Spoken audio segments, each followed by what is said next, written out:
Good evening, dear listeners. As you settle into your cozy spaces and prepare to drift into a soothing slumber, I invite you to join me on a gentle journey through history. In this serene exploration, we will delve into a most unexpected topic, the Byzantine imperial candle height regulation compliance. Sounds intriguing, doesn't it? Allow the calm of the evening to wash over you as we uncover the fascinating details of a world long past, where flickering candlelight played a significant role in the daily lives of the Byzantine Empire. This narrative is designed not only to impart knowledge but also to lull you into a state of relaxation. As you listen, let the rhythmic cadence of my voice carry you away from the stresses of the day. Picture yourself in a tranquil Byzantine palace, where the soft glow of candles dances upon the walls, illuminating the intricacies of life in this remarkable civilization. The gentle flicker of light may entice your imagination while also coaxing you into a restful state, a perfect prelude to sleep. Throughout our time together, we will explore the origins of the Byzantine Empire, a time when candlelight was not merely a source of illumination but a symbol of order and regulation. We will unravel how these regulations were established and enforced, revealing the meticulous nature of a society that valued both aesthetics and functionality. Imagine the careful measurements and the devoted compliance that went into ensuring every flickering flame was of the proper height, a small yet significant detail in the grand tapestry of an empire. As we move through the eras of Byzantine history, we will encounter the various emperors who championed these laws, each with their unique approach to governance and order. Their decisions shaped not only the physical landscape of their cities but also the very atmosphere of their courts. We will gently reflect on how these regulations affected the daily lives of citizens, from the grandest of palaces to the humble homes of the townspeople, reminding us that even the simplest elements of life can carry profound meaning. Our journey will also take us through the cultural significance of candles in Byzantine society. We will discover how these small objects were used in religious ceremonies, public events, and private moments of reflection. Each flicker of light tells a story, a whisper of the past that connects us with the thoughts and feelings of those who lived in a world very different from our own. The interplay of shadows and light during these moments invites us to contemplate the beauty of history and the shared human experience. As we prepare to dive deeper into this captivating tale, I encourage you to let go of any lingering thoughts or worries. Breathe in the tranquility of the evening air and allow the soothing sounds to guide you. With every word spoken, let your body sink deeper into relaxation, as we embark on this unique exploration together, a journey that promises not only knowledge but also peace. So, dear listeners, let us now transition into the heart of our story, where the candles of the Byzantine Empire flicker with stories waiting to be told. Close your eyes if you wish, and let the gentle ebb and flow of history cradle you into a deep, restful sleep. Welcome to the tedious history of Byzantine imperial candle height regulation compliance. May this tale bring you comfort and serenity as you drift away into the tranquil realms of slumber. The history of Byzantine imperial candle height regulation compliance can be traced back to the early years of the Byzantine Empire, with its origins firmly established in the 4th century CE, specifically during the reign of Emperor Constantine I, reigned 306 to 337 CE. The establishment of Constantinople in 330 CE marked a significant transition for the Roman Empire, which, after its division, became the center of the Eastern Roman Empire, later known as the Byzantine Empire. Within the framework of this new capital, the management of public and private life took on new dimensions, particularly concerning the use of candles in both religious and secular contexts. The earliest mention of candle height regulation appears in the Codex Theodosianus, compiled between 429 and 438 CE under the direction of Emperor Theodosius II. In this legal compilation, specific references to the use of candles in religious services indicate a growing concern over their dimensions. The Codex stipulated that candles used within the Great Church of Hagia Sophia, which was completed in 537 CE, must adhere to a standard height of 1 cubit, equivalent to approximately 18 inches. This regulation was largely enforced by local ecclesiastical authorities, who were tasked with overseeing compliance through administrative oversight. As the Byzantine Empire evolved, particularly from the 6th to the 8th centuries, the significance of candle height compliance appeared to gain momentum in ecclesiastical circles. The architectural details of Hagia Sophia, with its vast nave and intricate mosaic work, necessitated a uniformity in lighting to enhance the structural grandeur of the edifice. The interplay between light and architecture became a focal point for the development of regulations. The height of candles, as stated in ecclesiastical texts, was deemed to affect the sanctity and aesthetic experience of services. Thus, the clerical hierarchy began to influence the administrative procedures surrounding candle height compliance. During the reign of Emperor Justinian I, reigned 527 to 565 CE, a more rigorous system of oversight was instituted. In 553 CE, the emperor issued a decree mandating that all churches within the capital adhere to specific measurements for candles used during liturgical services. This imperial edict also imposed penalties for non-compliance, which included fines levied against both clergy and parishioners who failed to adhere to the mandated height. The enforcement of this decree fell under the jurisdiction of the Praefectus Urbi, the urban prefect of Constantinople, who was responsible for the maintenance of public order and regulation adherence within the city. Daily routines surrounding candle maintenance involved the participation of both clergy and laypersons. Each morning, prior to the commencement of services, appointed church officials would measure the candles using a standard rod, which was itself regulated for accuracy. The candle height compliance was typically conducted with a high degree of formality. Clergy members, notably the deaconate, were tasked with the oversight of these measurements, and failure to meet the compliance standards could result in ceremonial embarrassment for the church's leadership. Additionally, the community was encouraged to participate in the candle-making process, with local artisans producing candles of specified height, thus ensuring a communal investment in the regulation.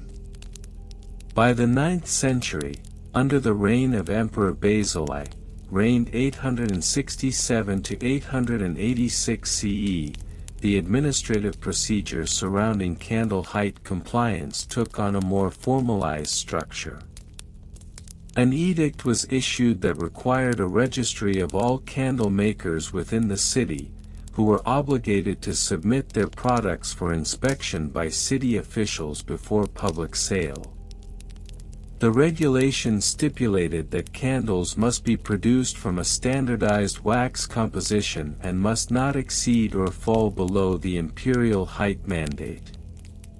This initiative aimed to safeguard the quality of candles used during services and was indicative of the Byzantine emphasis on standardization and compliance within civic and religious life. The architectural developments of the period also played a significant role in shaping the candle height regulations. With the construction of numerous churches across the Byzantine territories, the need for uniformity in lighting became paramount. Each church, while unique in design, shared common architectural features such as domes and apses, which necessitated a consistent approach to candle height. The interplay between candlelight and these architectural elements was often discussed in theological writings, where luminous symbolism was linked to divine presence. As a result, it became increasingly important that candles were not only aesthetically pleasing but also adhered to the prescribed heights. The 10th century saw a further codification of regulations, particularly during the Macedonian Renaissance. Emperor Romanos II, reigned 959 to 963 CE, issued a comprehensive set of guidelines that outlined both the height and diameter specifications for candles used in various liturgical contexts. These guidelines were disseminated through the ecclesiastical hierarchy, with bishops required to implement compliance checks within their jurisdictions. The ecclesiastical courts were empowered to adjudicate disputes over candle height, ensuring a systematic approach to compliance. This period also witnessed the emergence of detailed record-keeping practices, as church officials began to maintain logs of candle measurements and compliance outcomes, which would later be utilized for both administrative and theological purposes. Administrative procedures continued to evolve throughout the 11th and 12th centuries, with the establishment of the imperial office known as the Logothete of the Dramos, responsible for overseeing the regulation of public works and standards. This office expanded its purview to include oversight of candle compliance, issuing regular reports on adherence to the imperial standards across the empire. Regular inspections were conducted, often involving a delegation that included both ecclesiastical and lay officials to ensure impartiality in the enforcement of regulations. The daily routines of candle compliance during this period became increasingly bureaucratic. Candle makers were required to submit their products for inspection, accompanied by documentation attesting to their adherence to the height specifications. The inspection process often involved multiple stages, including initial measurements, quality assessments of the wax used, and a final approval by a designated official. This bureaucratic process, while designed to ensure compliance, often led to delays and frustrations among local artisans, who were at times subjected to arbitrary interpretations of the regulations by inspecting officials. In the 13th century, the Byzantine Empire faced significant external pressures, including the Fourth Crusade and subsequent Latin occupation. Despite these tumultuous events, the regulations surrounding candle height compliance remained in effect, albeit with diminished administrative oversight. The administrative structures that had previously ensured compliance began to weaken, leading to localized interpretations of the imperial standards. This period was marked by a reassertion of traditional practices, with many communities reverting to previously accepted norms of candle height that deviated from the imperial edicts. As the Byzantine Empire entered the late medieval period, the focus on candle height compliance began to wane significantly. The fall of Constantinople in 1453 marked the end of Byzantine imperial authority and the subsequent transition to Ottoman rule. The Ottoman administration introduced its own set of regulations concerning religious practices, including those related to candle use. However, these regulations were less stringent and focused more on the overall aesthetics of religious spaces rather than specific compliance metrics. In conclusion, the Byzantine imperial candle height regulation compliance represents a unique intersection of religious, architectural, and administrative history. From the early codifications under Theodosius II to the bureaucratic systems established during the Macedonian Renaissance, the evolution of candle height regulation compliance reflects broader trends in Byzantine governance and society. The daily routines, architectural considerations, and administrative procedures surrounding this seemingly mundane aspect of liturgical life provide insight into the complexities of Byzantine imperial authority and its lasting impact on the cultural practices of the time. While the importance of such regulations may seem trivial in the grand scope of history, they serve as a reminder of the intricate interplay between the mundane and the divine in Byzantine life. In the Byzantine Empire, the regulation of imperial candle height emerged as an essential aspect of courtly life, reflecting a broader socio-political structure that intertwined religious observance with state affairs. The manner in which these candles were constructed, maintained, accounted for financially, and the personnel involved reveal a complex web of administrative minutiae that would otherwise remain obscured in the annals of history. ### Construction methods and materials. The construction of imperial candles adhered to specific guidelines dictated by a series of edicts, the most notable being the Candle Regulation of 743 AD, which established a standardized height of 1.5 cubits, approximately 2.25 feet or 68.58 centimeters, for ceremonial usage.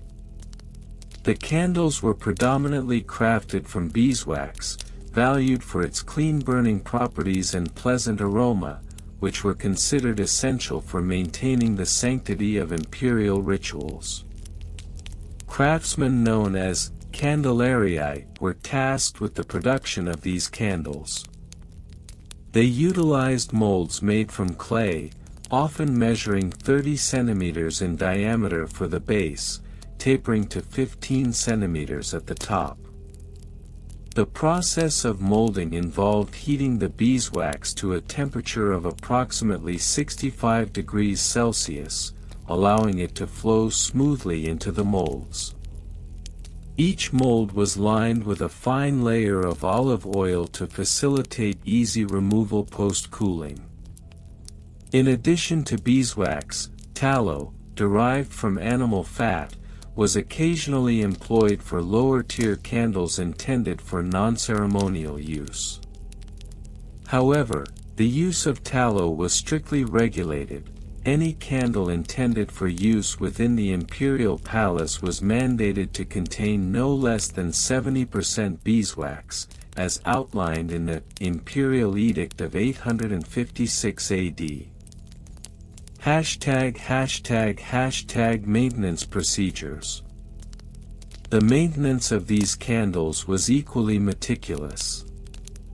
An annual audit conducted by the Candle Oversight Committee, established in 917 AD, ensured compliance with height and composition regulations.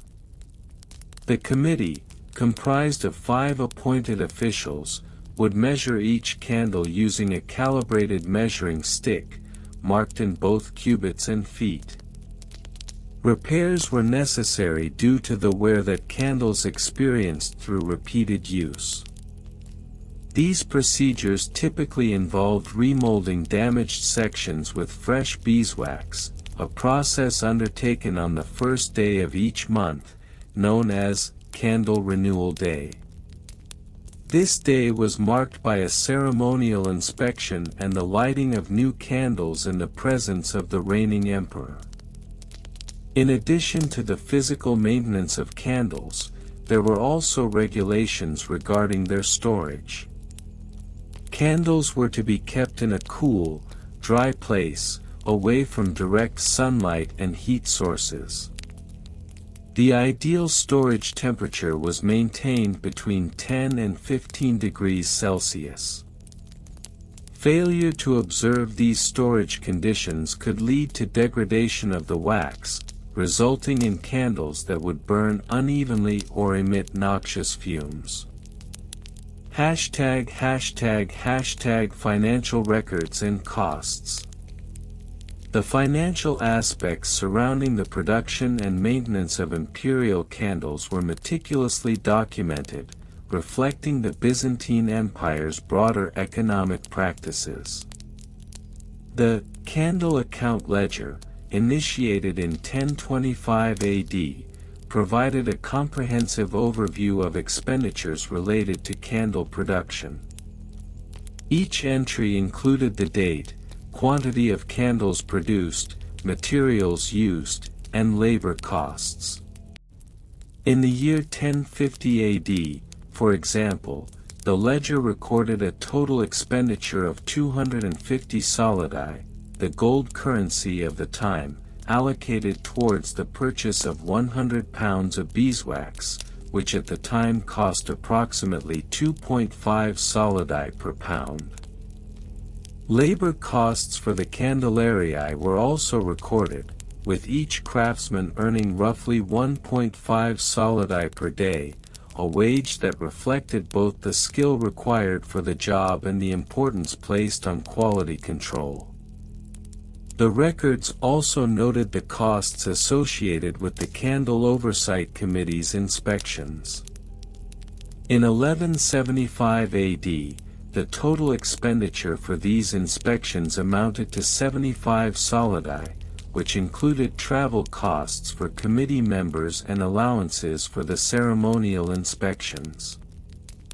### Personnel and job descriptions. The intricate system of candle production and maintenance involved a variety of personnel, each with specific roles and responsibilities. The chief Candelarius, appointed directly by the emperor, oversaw the entire operation. This position required significant expertise in both candle-making techniques and the regulatory framework governing candle usage. The chief Candelarius was supported by 3 additional Candelarii, who performed the tasks of wax preparation, molding, and post-production inspection. Each Candelarius was responsible for documenting their daily activities in a candle production journal, which included details such as the quantity of candles produced and any deviations from established protocols. These journals were submitted weekly to the chief Candelarius for review. Additionally, there was a role referred to as the candle auditor, who was tasked with conducting monthly audits of both production and inventory. This individual, typically a former Candelarius with extensive knowledge of the regulations, would ensure that all candles met the required specifications and that any discrepancies were promptly addressed. ### Technical specifications. The technical specifications of imperial candles were codified in various treatises over the centuries, with the most notable being the Candle Construction Manual, published in 1201 AD. This manual detailed the exact ratios of wax to wick, emphasized the importance of using natural fibers for wicks, preferably made from flax, and outlined the requisite wick height for optimal burning time. According to the specifications, the wick should extend 10 centimeters above the candle body, allowing for a stable flame. The recommended wick thickness was approximately 4 millimeters, which was found to provide a steady burn without excessive smoke. The candle's burn time was also an important consideration. An imperial candle measuring 1.5 cubits in height was expected to burn for no less than 12 hours, with a consistent flame that did not flicker excessively. In terms of design, candles were occasionally adorned with decorative elements, although this was reserved for special occasions. The ceremonial candle enhancements protocol of 1100 AD permitted the use of colored dyes derived from natural sources, such as indigo or saffron, to create visually striking candles for festivals and imperial ceremonies. Conclusion. The Byzantine Empire's fixation on the regulation of imperial candle height exemplifies the intersection of the mundane and the divine. While the technical specifications, financial records, and labor descriptions may appear tedious and unremarkable, they reveal a sophisticated system of governance that permeated even the most commonplace aspects of court life. Through the lens of candle regulation, one can observe the Byzantine commitment to order, quality, and the intertwining of religious observance with imperial authority, ensuring that even the smallest details were attended to with the utmost care and diligence. Thus, the history of Byzantine imperial candle height regulation compliance serves as a microcosm of the empire itself, meticulously organized, often overlooked, yet essential in its contributions to the grandeur and stability of one of history's most enduring civilizations. The Byzantine Empire, renowned for its intricate bureaucracy and elaborate cultural practices, maintained a remarkably structured approach to the regulation of imperial candle height. This regulation was not merely a matter of aesthetic preference but rather a reflection of the empire's overarching commitment to order and propriety. To comprehend the full scope of this regulatory framework, one must delve into the construction methods and materials utilized for candle production, the maintenance procedures that ensured compliance, the financial records detailing costs, the personnel involved in the candle production and regulation processes, and the specific technical specifications that govern the candles themselves. Construction methods and materials. The construction of imperial candles was a labor-intensive process that began with selecting appropriate materials. The primary ingredient was beeswax, favored for its luminescence and pleasant aroma. Historical records indicate that between the years 500 and 600 CE, the average height of an imperial candle was approximately 1.2 meters, or 4 feet. The wax was sourced from various regions within the empire, particularly from Anatolia, where beekeeping flourished due to the region's favorable climate and abundant flora. The wax was meticulously filtered to remove impurities, a process that could take up to 3 days. Once purified, artisans employed a method known as dipping, where multiple layers of wax were applied to a central wick made from flax or cotton. This technique was documented as early as the 4th century CE and continued to be the dominant method until the introduction of molded candles in the late 9th century CE. The dipping process required the wax to be heated to approximately 70 degrees Celsius 158 degrees Fahrenheit to ensure proper fluidity, allowing for an even application around the wick. The candles were typically adorned with intricate carvings or reliefs, depicting religious symbols or imperial insignia, which served both decorative and ceremonial purposes. This embellishment was rigorously standardized in accordance with imperial edicts, ensuring that each candle met the specifications set forth by the reigning emperor. The incorporation of these decorative elements was often carried out by skilled artisans known as candle carvers, whose work was crucial in maintaining the aesthetic standard of imperial candles. Maintenance procedures. The maintenance of imperial candles involved a detailed regimen of inspections and refinements, ensuring that each candle adhered to the prescribed height and quality standards. The candles were subjected to biannual inspections conducted by a designated group known as the Candle Compliance Inspectors. Established in 755 CE under the reign of Emperor Constantine V, this group was responsible for verifying that all candles met the established height of 1.2 meters, with a permissible variance of no more than 2 centimeters, 0.79 inches. Should a candle be found lacking, it was the duty of the inspector to issue a formal report, detailing the discrepancies and proposing corrective measures. In instances where candles were deemed non-compliant, they would be remelted and reformed, a process that had to be completed within a strict timeframe of 7 days. Failure to comply with these regulations could result in penalties for the candle producers, including fines that were recorded in the official Candle Compliance Ledger, which was maintained by the Imperial Treasury. In addition to inspections, candles were also subjected to a routine cleaning process, which involved the removal of soot and debris that accumulated during use.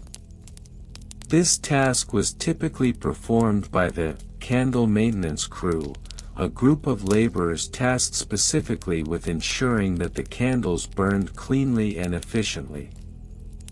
Records indicate that this crew was active on a weekly basis, utilizing simple tools such as soft cloths and brushes, which were often made from goat hair, to maintain the integrity of the candles.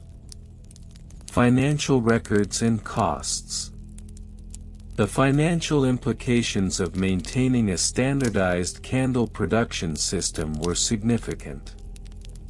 Detailed financial records, preserved in the imperial archives, indicate that the overall expenditure on imperial candles during the reign of Emperor Justinian I, 527 to 565 CE, amounted to approximately 4,500 solidi annually. This figure encompassed costs related to raw materials, labor, and maintenance. The cost of beeswax fluctuated based on market availability, but averaged around 1 solidus per kilogram during this period. Considering that a single imperial candle required approximately 2 kilograms of beeswax, the material cost alone for each candle was approximately 2 solidi. This did not include the labor costs associated with the artisans and maintenance crew, which accounted for an additional 1 solidus per candle. Consequently, the total expenditure per candle was approximately 3 solidi. In addition to production costs, the empire also allocated funds for educational programs aimed at training new artisans in candlemaking techniques.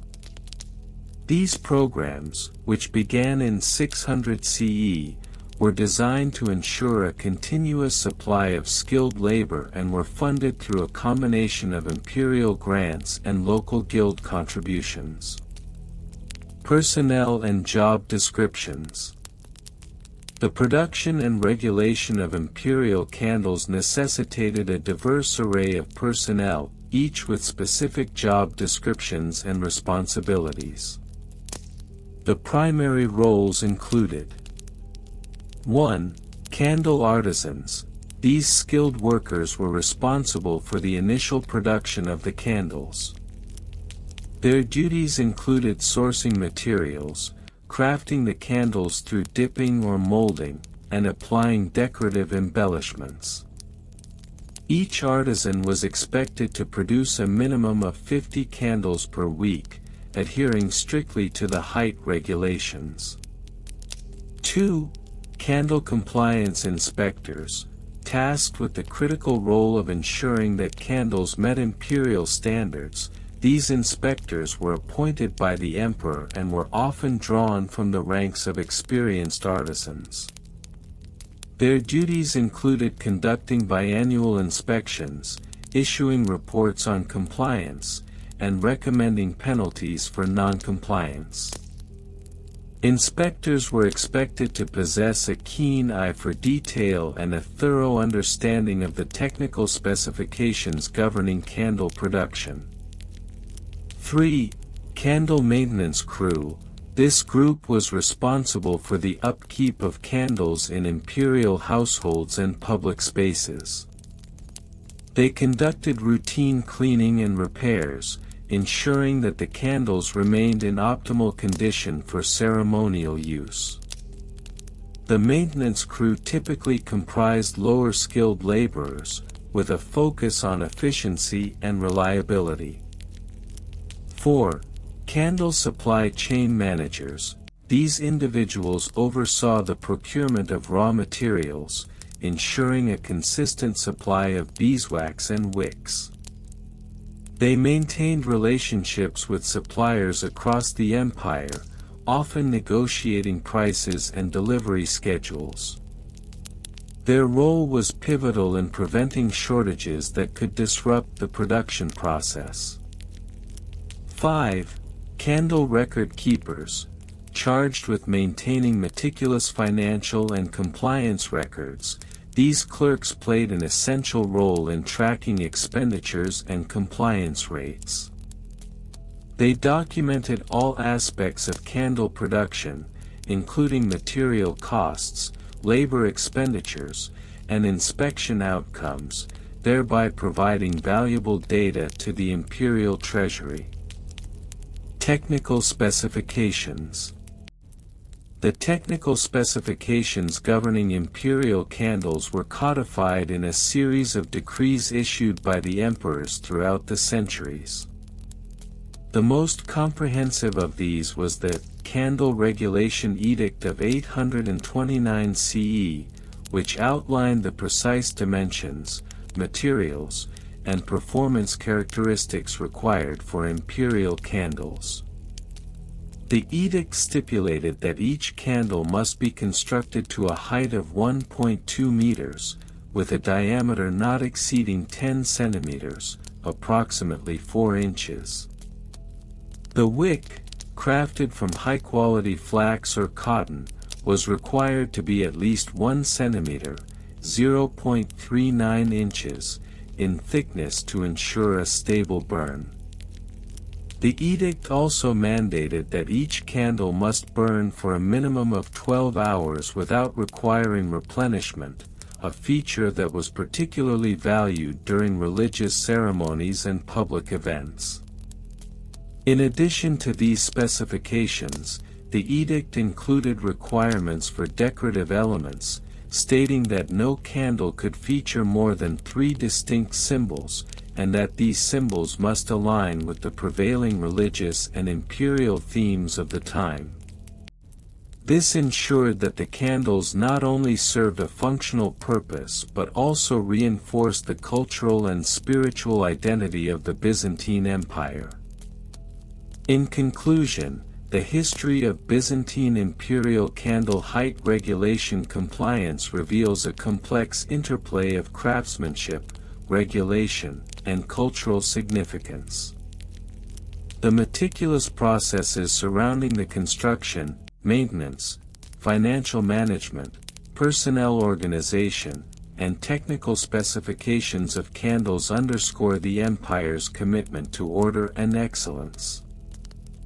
Through these seemingly mundane details, one can discern the broader themes of stability and continuity that characterized one of history's most enduring civilizations. The Byzantine Empire, renowned for its elaborate bureaucracy and adherence to regulation, extended its meticulous governance to an unexpected realm, the height of imperial candles. This seemingly trivial aspect of court life was governed by a variety of construction methods and materials, maintenance procedures, financial considerations, personnel descriptions, and technical specifications that together illustrate the empire's commitment to order, even in the minutiae of daily life. Construction methods and materials. The candles used in the Byzantine imperial court were typically made from beeswax, which was favored for its clean burning properties and pleasant aroma. Historical records indicate that the standard imperial candle was approximately 60 centimeters in height and 10 centimeters in diameter. This specification was established during the reign of Emperor Justinian I in the 6th century, as part of a broader initiative to standardize various aspects of court life. The process of candle making was labor-intensive, involving the careful collection of beeswax from hives, often located in the fertile regions of Anatolia. The wax was then purified through a series of melting and filtering processes, which removed impurities and ensured a uniform consistency.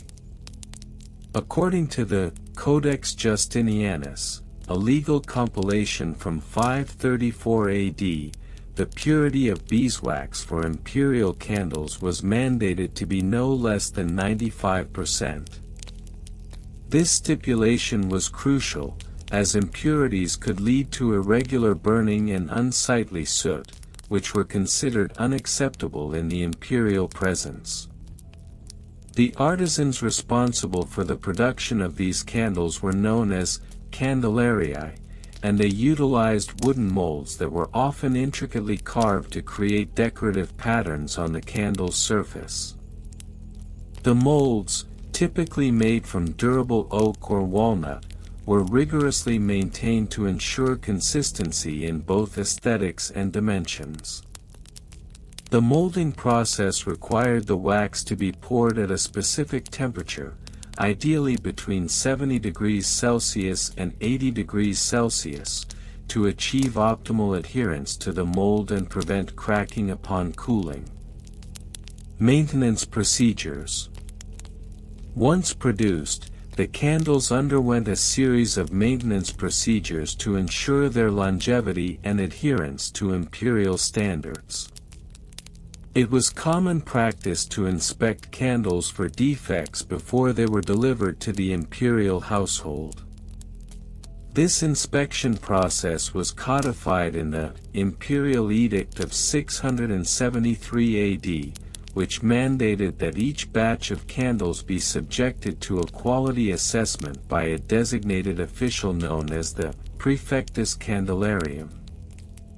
The praefectus was tasked with evaluating the candles based on several criteria, including height, diameter, and burn rate. The ideal burn rate was established at approximately 0.5 centimeters per hour, ensuring that candles would last through lengthy ceremonies without requiring constant replacement. Should a candle fail to meet these standards, it was to be discarded and replaced at the expense of the Candelarii. Regular maintenance of existing candles in the imperial collection was also necessary.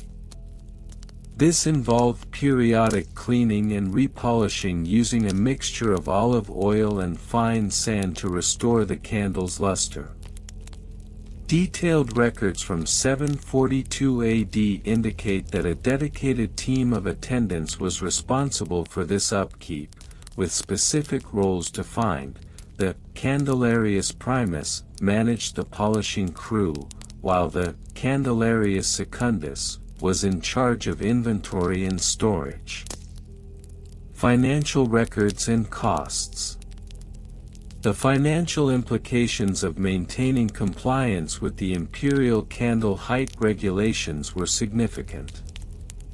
The expenses incurred by the imperial treasury were recorded meticulously in the Annals Imperii, a series of financial ledgers that documented all expenditures associated with court maintenance. In the year 834 AD, it was noted that the total expenditure on candles amounted to 120 solidi, a considerable sum that reflected both the importance of ceremonial lighting and the empire's extensive bureaucratic apparatus. The cost of materials fluctuated based on factors such as regional depopulations and the availability of suitable timber for molds. For instance, in 892 AD, a particularly harsh winter resulted in a significant decrease in available beeswax, causing prices to rise to 2 solidi per kilogram, compared to the standard price of 1 solidus. Such fluctuations necessitated careful planning and budgeting by the imperial officials responsible for procurement. In addition to material costs, labor expenses were also meticulously tracked. The wages of Candelarii were set at a minimum of 5 solidi per month, with additional bonuses awarded during peak production seasons. The use of an intricate system of accounting allowed the empire to maintain a comprehensive understanding of the financial commitments associated with candle production and maintenance. Personnel and job descriptions. The personnel involved in the production, maintenance, and regulation of imperial candles were organized into a well-defined hierarchy. At the top of this hierarchy was the Magister Candelarium, a high-ranking official who oversaw all aspects of candle production and compliance with regulations. Appointed by the emperor, the Magister was responsible for coordinating the efforts of the Candelarii and ensuring that all candles met the requisite standards for height and quality. Under the Magister were several specialized roles, including the aforementioned Praefectus Candelarium, who acted as the chief inspector, and the Candelarii themselves, who were further divided into teams based on their specific functions. The Candelarius Fabricator was responsible for the actual production of candles, while the Candelarius Conservator handled inventory management and quality control.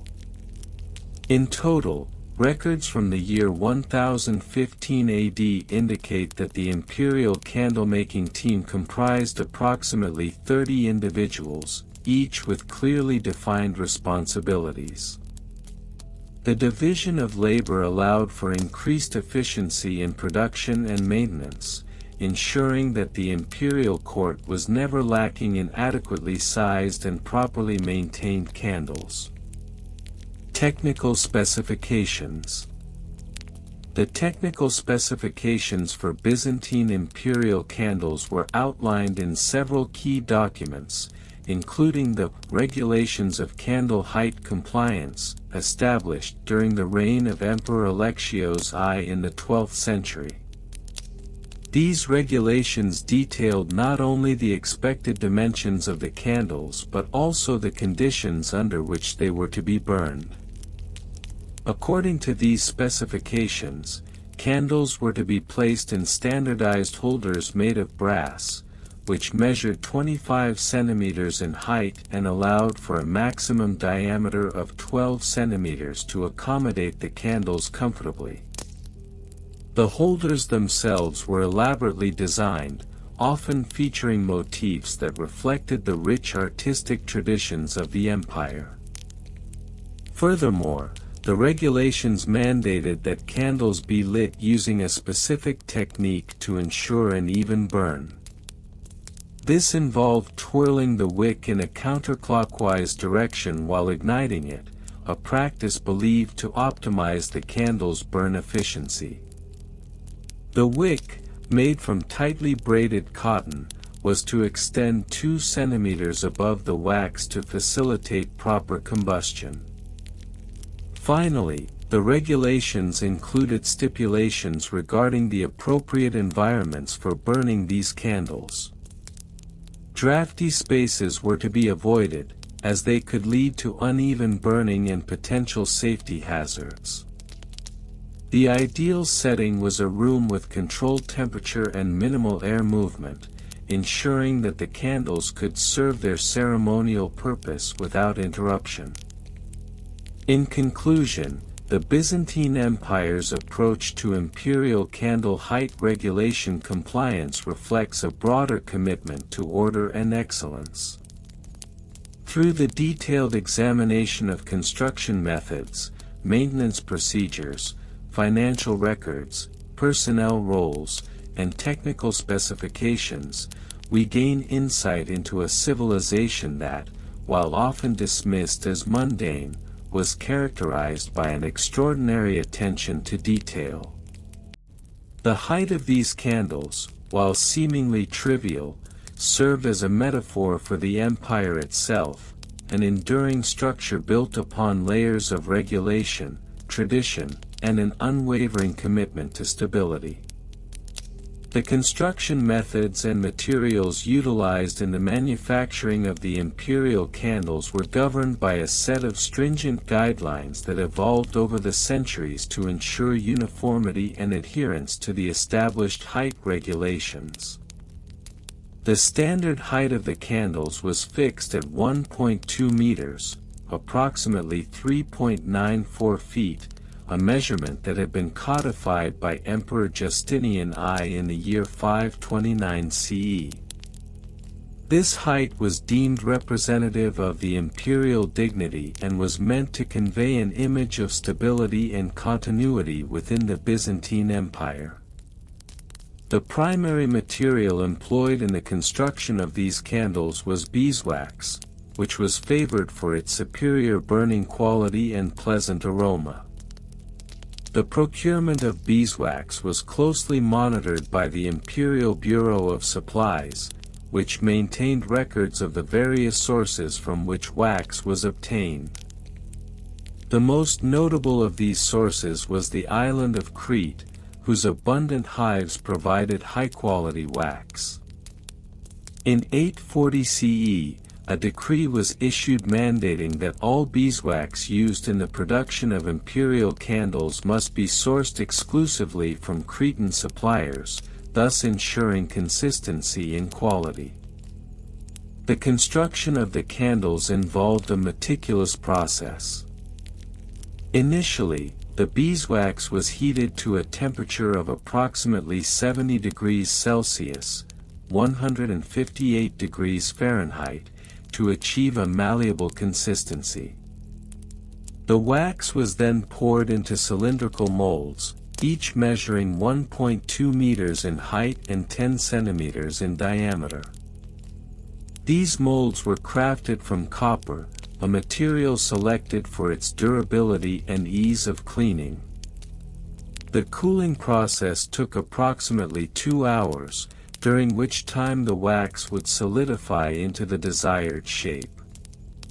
Once removed from the molds, each candle was inspected for any discrepancies in height or diameter, with tolerances set at plus or minus 1 centimeter for height and plus or minus 0.5 centimeters for diameter. Maintenance procedures for the imperial candles were equally rigorous. Each candle was expected to undergo routine inspections every fortnight, ensuring that they remained free from defects and adhered to the required standards. This inspection process was overseen by a designated officer known as the candle steward, whose responsibilities included documenting the condition of each candle, monitoring the burn rate, and ensuring that each candle was properly stored in a climate-controlled facility. The storage conditions were outlined in a detailed regulation enacted in 1065 CE, which stipulated that candles must be kept at a temperature between 15 to 20 degrees Celsius, 59 to 68 degrees Fahrenheit, to prevent warping or melting. Financial records pertaining to the imperial candle production revealed substantial expenditures and revenues over the centuries. Records from the year 1020 CE indicate that the annual budget for candle production amounted to 250 solidi, a sum that covered both material costs and labor expenses. The cost breakdown included 100 solidi for beeswax procurement, 50 solidi for mold maintenance, and 100 solidi allocated for labor. Labor was typically performed by skilled artisans known as waxworkers, who were organized into guilds regulated by the Imperial Guild of Artisans. The guild system ensured that wages remained consistent, with waxworkers earning an average of 1.5 solidi per day during the peak production months of April through September. The personnel involved in the production and regulation of the imperial candles were categorized into specific roles, each with distinct job descriptions. At the top of the hierarchy was the imperial candle supervisor, a position held by an individual appointed directly by the emperor. This supervisor was responsible for overseeing the entire candle production process and reporting directly to the imperial court. Below the supervisor were the candle stewards, responsible for inspection and maintenance, and the waxworkers, who engaged in the physical production of the candles.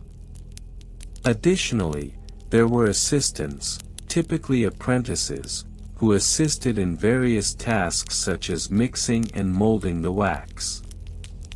Technical specifications for the imperial candles were meticulously detailed in the Codex of Candle Standards, which was first compiled in 1180 CE. This document served as a comprehensive reference for all aspects of candle production and maintenance. It specified the exact formulation of beeswax to be used, which included a 5% addition of pine resin to enhance the burn quality and longevity of the candles.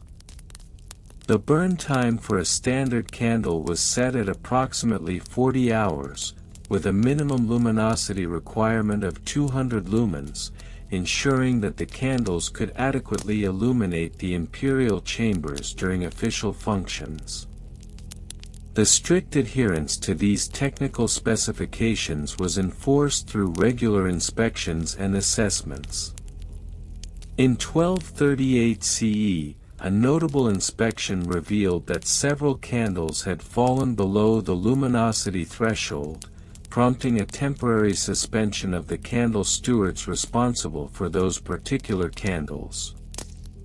This incident underscored the empire's commitment to maintaining the highest standards in all matters, no matter how seemingly trivial. Furthermore, the candles were often adorned with imperial insignia, which required additional considerations in their production. The application of such insignia involved the use of a specialized hot stamping technique, which was employed to imprint the imperial seal onto the surface of the candle.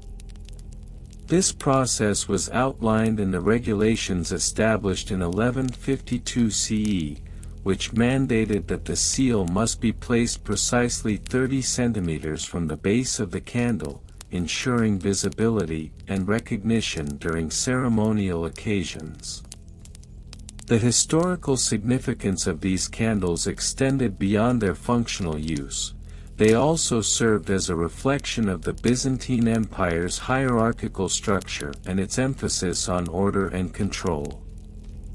The candles were often utilized in state functions, religious ceremonies, and public displays, thereby reinforcing the symbolic connection between the imperial authority and the stability represented by the candle's regulated height. In conclusion, the Byzantine imperial candle height regulation compliance may appear to be a mundane facet of history, yet it encapsulates the profound intricacies of governance, societal norms, and the enduring legacy of an empire that sought to maintain its identity through even the most trivial of regulations. The meticulous attention to construction methods, maintenance procedures, financial accountability, personnel organization, and technical specifications not only ensured compliance but also fostered a culture of diligence that permeated every level of Byzantine society. The legacy of these candles, much like the empire itself, endures as a testament to the importance of regulation and order in the pursuit of stability and continuity. The construction methods and materials utilized in the manufacturing of the imperial candles were governed by a set of stringent guidelines that evolved over the centuries to ensure uniformity and adherence to the established height regulations.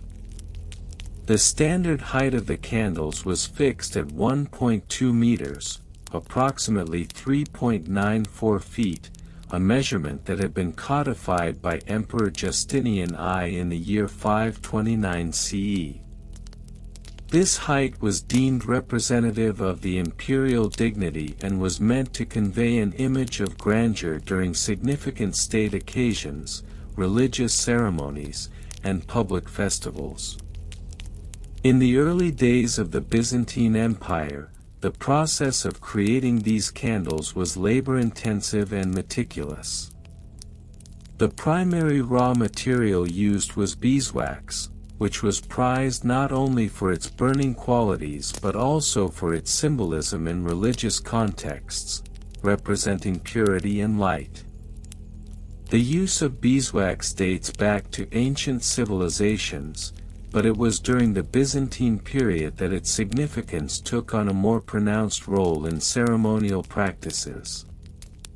The beeswax was sourced from local beekeepers, ensuring the freshness and quality of the material, which was then processed in candle-making workshops known as candelaria. The production process would commence with the melting of the beeswax in large cauldrons, typically heated over an open flame or in controlled environments using indirect heat to prevent scorching.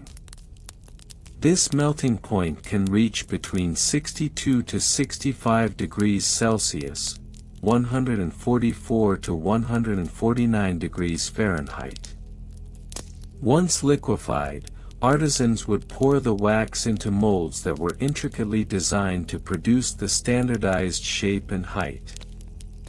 The use of molds was essential for maintaining the uniformity of the imperial candles, as each mold was crafted to exact specifications to ensure that every candle would be identical in dimensions and appearance. By the 9th century, advancements in candle-making techniques were evident.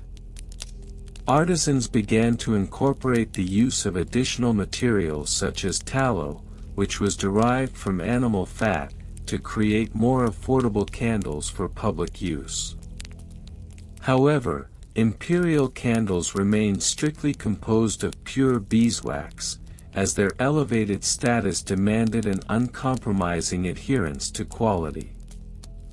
The resulting candles were adorned with decorative elements, often embellished with gold leaf or painted designs, reflecting the opulence associated with the imperial court. In addition to the production techniques, the historical context surrounding the use of imperial candles is noteworthy. During the reign of Emperor Theodosius II in the early 5th century, the ceremonial use of candles became increasingly significant, especially within the context of Christian liturgical practices. The candles were used not only in secular celebrations but also in ecclesiastical settings, providing illumination in darkened spaces and serving as a symbol of the divine light of Christ. One notable instance of the imperial candles being put to use was during the solemn celebrations of Easter. On Holy Saturday, the lighting of the Paschal candle, a large, elaborately decorated imperial candle, would take place, signifying the resurrection of Christ. The height of the candle, combined with its flickering flame, served as a powerful visual representation of the victory of light over darkness. Moreover, the imperial candles were often accompanied by specific rituals that underscored their importance. For example, during the coronation of a new emperor, the lighting of the imperial candles signified the divine approval of the new ruler. As the candles were lit, a procession would occur, accompanied by chants and prayers, further elevating the candle's status as sacred objects in the eyes of the populace. As the Byzantine Empire progressed into the 12th century and beyond, the candle-making process continued to refine, incorporating more elaborate designs and even introducing colored wax in some instances to symbolize various virtues or aspects of the imperial authority. By the late Byzantine period, the candles had become not just sources of light but integral components of the visual and ceremonial landscape of the empire. In conclusion, the imperial candles were far more than mere objects of illumination. They represented the convergence of artistry, religious significance, and imperial authority. The meticulous methods of construction, adherence to strict height regulations, and historical practices surrounding their use highlight the profound role these candles played in the cultural and spiritual life of the Byzantine Empire. The exploration of Byzantine imperial candle height regulation compliance reveals a multifaceted tapestry of regional variations, bureaucratic evolution, and logistical intricacies that define the fabric of this rather niche historical phenomenon. As we delve deeper into the subtleties of compliance, we encounter a myriad of factors that not only shape the regulations themselves but also the very society that adhered to them. Regional variations and comparisons. Byzantium, at its zenith, was a sprawling empire that encompassed diverse cultures and geographic terrains, from the arid landscapes of Anatolia to the lush fields of Thrace. The variations in regional practices concerning candle height were as pronounced as the differences in dialects and customs. For instance, in the coastal regions of Asia Minor, where fishing and maritime activities flourished, candle-making was often influenced by the availability of wax derived from local bee populations. Here, artisanal guilds emerged, each claiming unique methods based on the local flora, which in turn affected the density and burning characteristics of the candles produced. In contrast, the urban centers of Constantinople boasted a more standardized approach to candle height compliance, dictated by the central bureaucracy. The imperial edicts emanating from the Great Palace often outlined specific dimensions, typically measured in stades or cubits, reflecting the grandeur of the imperial aesthetic. The candles used in the Hagia Sophia, for instance, were meticulously crafted to a height of approximately 1 cubit, symbolizing not merely adherence to regulation but also the divine light that illuminated this architectural marvel. Moreover, the provinces often grappled with the enforcement of these regulations. In regions distant from the central authority, such as the Balkans or the Levant, local governors, often more concerned with tax collection than candle compliance, might turn a blind eye to deviations. This resulted in a patchwork of adherence where some communities upheld the standards with fervor, while others creatively interpreted the regulations to suit local customs, sometimes resulting in candles of varied heights that reflected regional artistry rather than imperial uniformity. Evolution over different time periods. The evolution of Byzantine candle height regulations cannot be decoupled from the broader socio-political shifts that characterized the empire's history. During the early Byzantine period, particularly under the reign of Justinian I, 527 to 565 AD, there was a concerted effort to unify the empire's diverse practices under a codified set of laws. This culminated in the establishment of the Candelas Codex, a collection of regulations that specified not only the height of candles but also the materials permitted for their creation.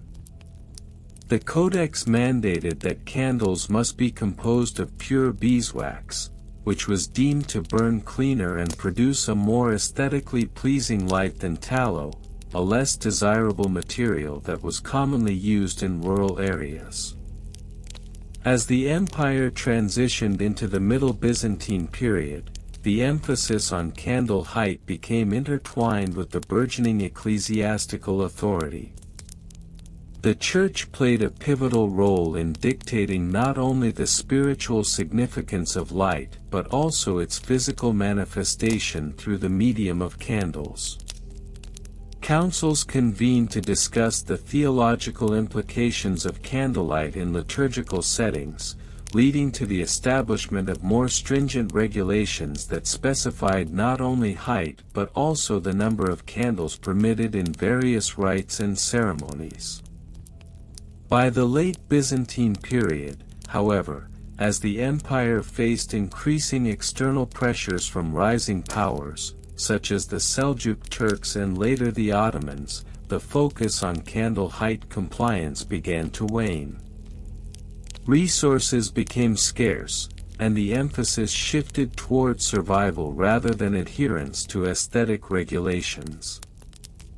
This led to a notable decline in the standardization of candle heights, with local artisans often resorting to improvisation, resulting in a variety of shapes and sizes that deviated from the once revered standards. Bureaucratic regulations and laws.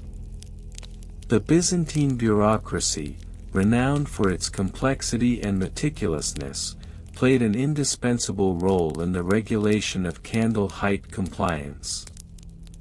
The structure was hierarchical, with the emperor at the apex, followed by a series of officials who oversaw various aspects of governance, including trade, craft guilds, and religious institutions. The imperial edicts regarding candle height were often disseminated through a series of bureaucratic channels, reaching local governors and guild leaders responsible for enforcement. The regulations were articulated with alarming precision. For example, one notable edict from the 10th century stipulated that candles used in public ceremonies must be no shorter than 2 cubits, while those for private use could be a mere cubit. The rationale behind such specifications was multifaceted. Not only did it ensure consistency in public displays of light, but it also served to reinforce social hierarchies. Larger candles signified greater status and wealth. The enforcement of these laws was often a source of contention. Local guilds, tasked with adhering to the regulations, frequently found themselves at odds with imperial mandates. In instances where compliance was lacking, penalties were imposed, ranging from fines to the confiscation of improperly sized candles. Moreover, records of compliance were meticulously maintained, creating a bureaucratic burden that some local officials found cumbersome. Supply chain and logistics. The logistics of candle production and distribution within the Byzantine Empire were astonishingly intricate. The supply chain was largely localized, with beeswax being the primary material sourced from rural areas where beekeeping was prevalent. The transportation of wax to urban centers was fraught with challenges, including the dangers posed by banditry on the roads and the unpredictability of weather conditions, which could significantly delay shipments. Once the wax arrived at candle-making workshops, artisans employed a variety of techniques, including dipping and molding, to create candles of the required height. The workshops often operated in tandem with local guilds, which regulated not only the quality of the candles produced but also their compliance with imperial standards. These guilds maintained strict control over the production process, including the amount of wax used, measured in local units, such as the talent and the pound, ensuring that artisans adhered to the specified dimensions. Once crafted, the distribution of candles was managed through a network of markets and fairs, where local merchants sold their wares. The logistics of transporting finished candles to various locations, particularly for religious ceremonies, required careful planning. Some candles were designated for specific events, and the timing of their delivery was crucial to ensure they arrived intact and on schedule. Additionally, the Byzantine Empire witnessed the emergence of specialized candle merchants, who catered to the needs of the ecclesiastical community. These traders developed a system of pre-orders for significant religious events, ensuring that the correct number of candles, all of appropriate height, would be available when needed. This system of logistics, while seemingly mundane, was essential for maintaining the ceremonial integrity that was central to Byzantine religious life. Record-keeping methods. The Byzantine Empire was characterized by an exceptional level of bureaucratic detail, and record-keeping methods concerning candle height compliance were no exception. The administration employed a range of techniques to maintain accurate accounts of candle production, distribution, and compliance. Local guilds maintained meticulous ledgers that recorded the height of candles produced, along with the names of the artisans responsible. These records were often inscribed onto parchment or papyrus, using a stylus, and later compiled into larger volumes known as candle chronicles. These chronicles served both as a historical record and as a means to ensure compliance with imperial regulations, as they could be referenced during inspections by local officials. Furthermore, the Byzantine system of record-keeping extended to the central bureaucracy, where records of regional compliance were collated and summarized in annual reports submitted to the emperor. These reports detailed the quantity of candles produced, the average height of compliance, and any infractions noted during inspections. Such comprehensive documentation allowed the central authority to gauge the effectiveness of regulations and to make adjustments as necessary. In addition to written records, some regions employed the use of wax tablets, which provided a temporary medium for calculations and notes related to candle production. These tablets were often reused, as the wax could be melted and smoothed over, allowing for a continuous cycle of record-keeping that mirrored the cyclical nature of candle production itself. To conclude, the Byzantine imperial candle height regulation compliance provides a fascinating glimpse into the subtle yet complex interplay of culture, bureaucracy, and logistics that defined the empire.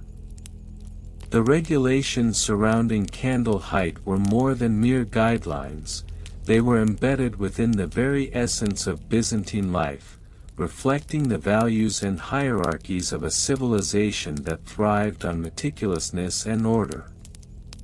As we traverse the dimly lit corridors of history, it becomes evident that even the most mundane aspects of life, such as the height of a candle, hold the power to illuminate the intricacies of an entire society. The tedious history of Byzantine imperial candle height regulation compliance, an in-depth examination of regional variations, evolution, bureaucratic regulations, supply chain logistics, and record-keeping methods. Regional variations and comparisons. The Byzantine Empire, with its vast geographical expanse stretching from the Italian peninsula to the fringes of Asia Minor, encapsulated a wide array of regional cultures. Consequently, variations in the compliance with imperial candle height regulations became apparent as local customs and practices intermingled with the overarching imperial mandates. In regions such as Constantinople, where the central government wielded significant authority, candle height regulations were not only strictly enforced but were also subject to periodic revision based on the whims of the reigning emperor or the prevailing ecclesiastical figures. The urban populace, accustomed to the grandeur of the imperial court, often sought to showcase their compliance by using candles crafted from the finest beeswax, meticulously measured to adhere to the stipulated standards. In contrast, the provincial areas, such as the rural hinterlands of Thrace or the coastal regions of Cyprus, exhibited a more laissez-faire attitude towards these regulations. Here, local artisans and craftsmen often prioritized practicality and availability over the strict adherence to imperial specifications. Candles crafted from tallow, a more readily available resource, were favored not only for their affordability but also for their local significance, which often superseded the imperial dictates. Moreover, the height of the candles varied not only by region but also by the specific religious observances prevalent in those areas. For instance, during the Feast of the Nativity, the height of candles used in the churches of Alexandria was often exaggerated beyond the imperial standards, symbolizing the illumination of the world through the birth of Christ. This regional deviation, while ostensibly a matter of local custom, often prompted the ire of the central authorities, who viewed such practices as a direct challenge to the imperial prerogative. Evolution over different time periods. The evolution of candle height regulations within the Byzantine Empire can be traced through several significant periods, each characterized by distinct political, social, and economic changes that influenced the enforcement and interpretation of these regulations. During the early Byzantine period, approximately 330 to 800 CE, the regulations surrounding candle height were relatively fluid, often dictated by the immediate needs of the church and the socio-political climate. The rise of monasticism during this era led to an increased demand for candles, as monasteries became key centers of worship and spirituality. The consequent proliferation of candle-making workshops meant that local variations in size and materials thrived, as monks sought to create the most appropriate offerings for their devotional practices.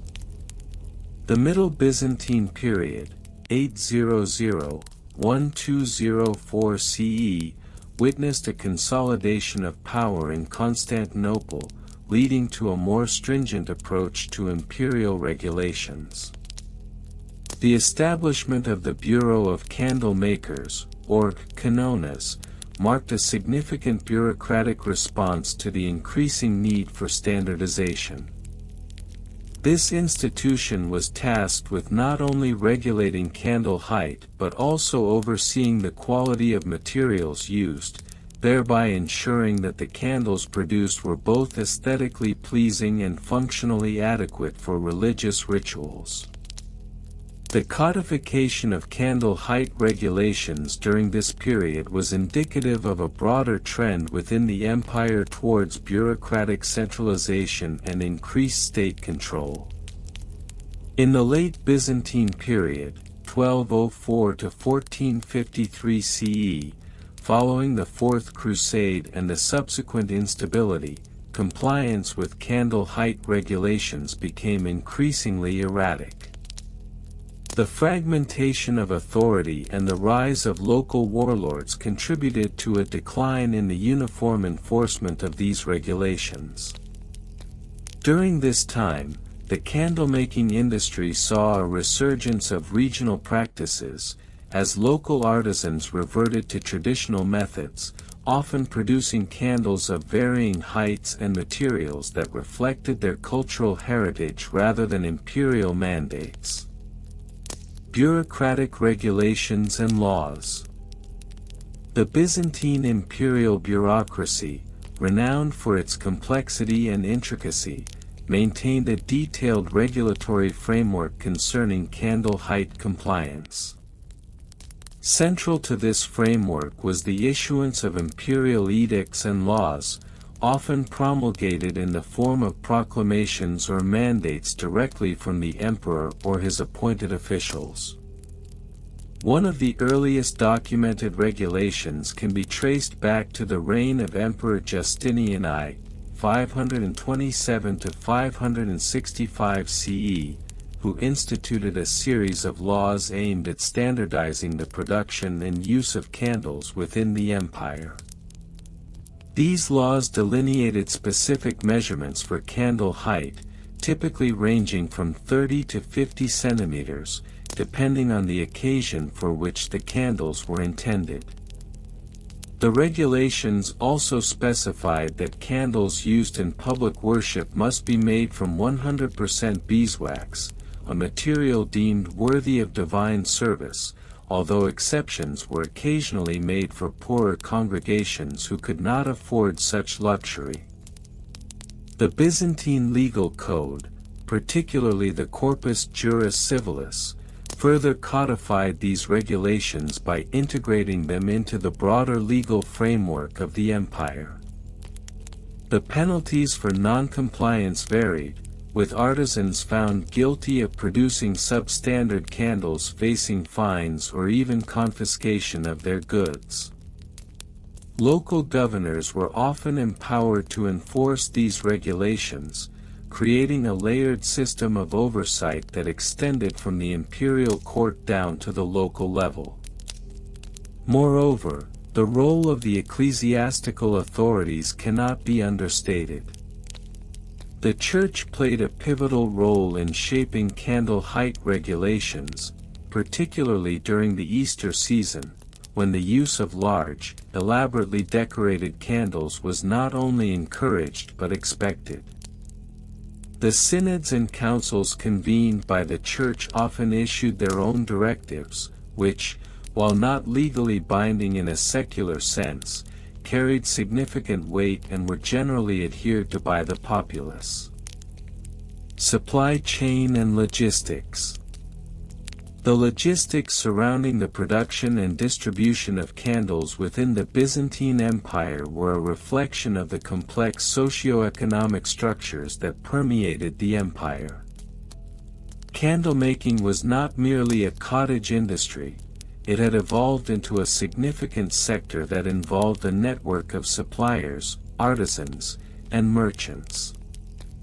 Beeswax, the primary material for high-quality candles, was often sourced from various regions, including the fertile plains of Thrace, where apiculture thrived. The transportation of beeswax to urban centers like Constantinople necessitated a well-organized supply chain, involving local brokers who facilitated the movement of goods. These brokers played a crucial role in ensuring that the materials met the stringent quality standards set forth by the imperial regulations. Tallow, on the other hand, was primarily sourced from the meat trade and was often produced locally, leading to significant variations in quality and availability. The reliance on local resources meant that fluctuations in the meat supply could directly impact the candle-making industry, prompting artisans to adapt their practices accordingly. The Byzantine economy's reliance on trade routes, both land and sea, further complicated the logistics of candle production, as delays or disruptions could lead to shortages, ultimately affecting compliance with imperial regulations.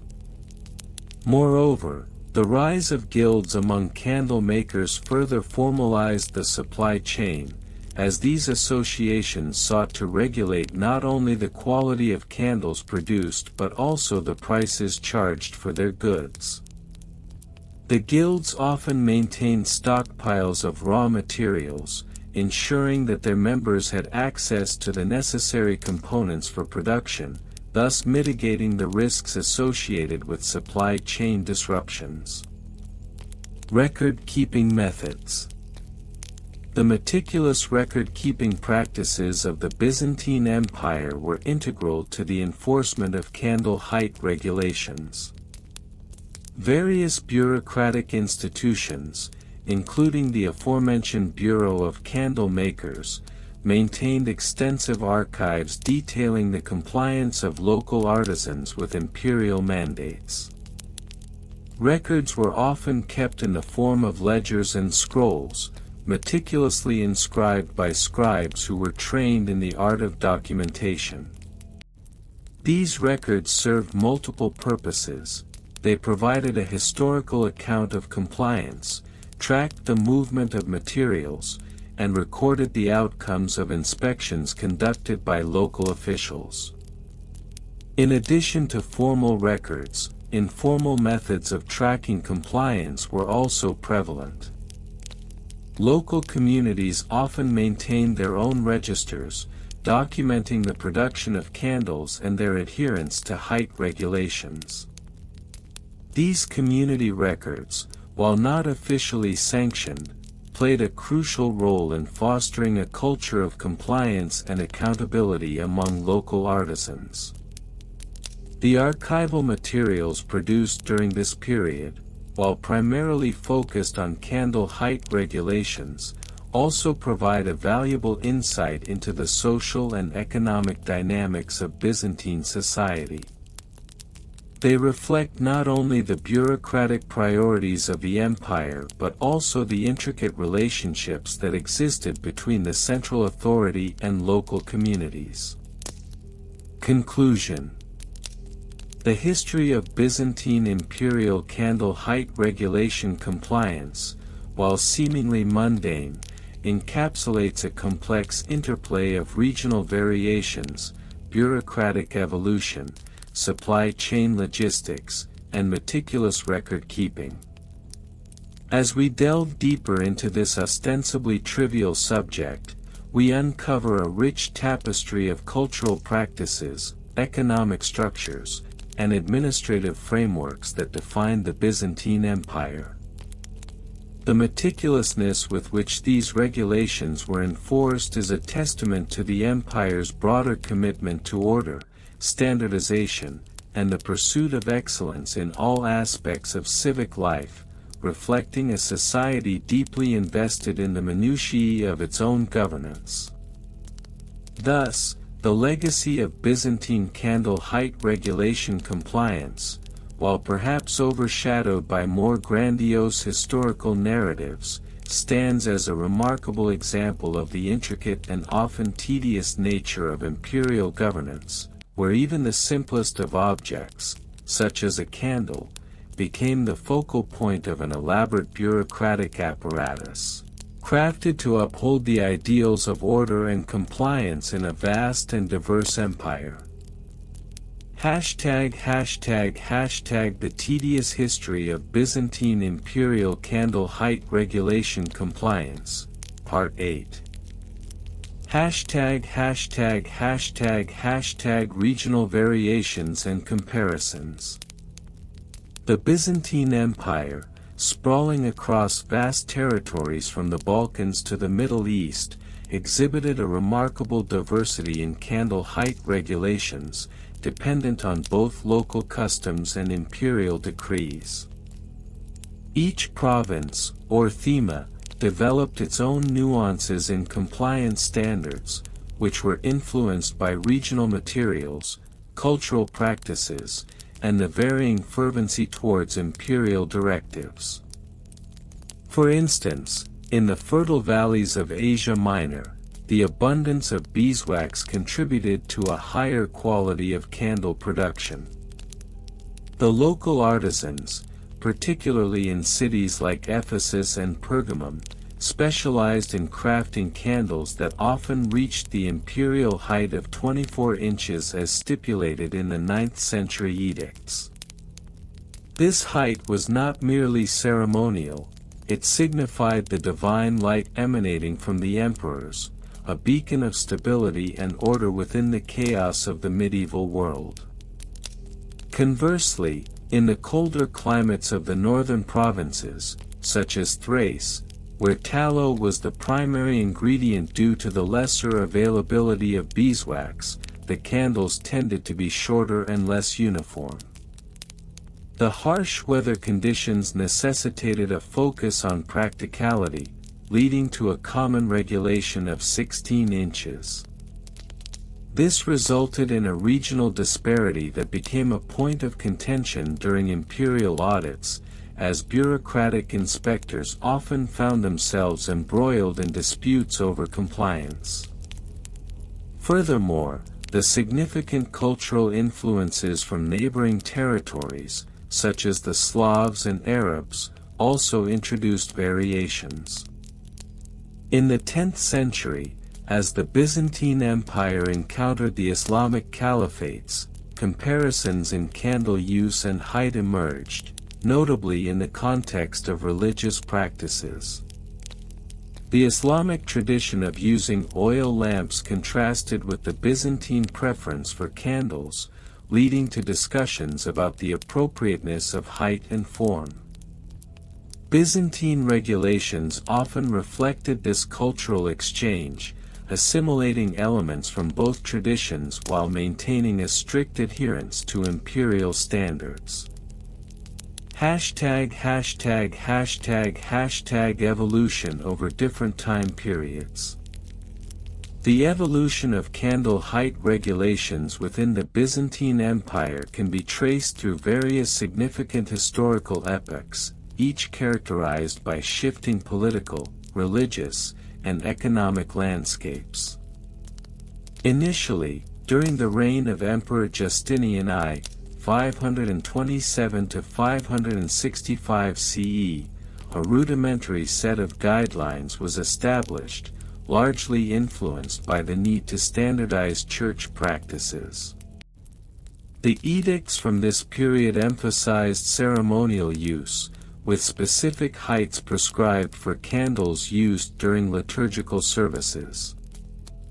As the empire progressed into the Middle Byzantine period, 843–1204 CE, a more sophisticated bureaucratic apparatus emerged, driven by the necessity for greater compliance and uniformity across the empire. The emergence of the Bureau of Candle Compliance, BCC, in the late 9th century marked a pivotal moment in the history of candle regulation.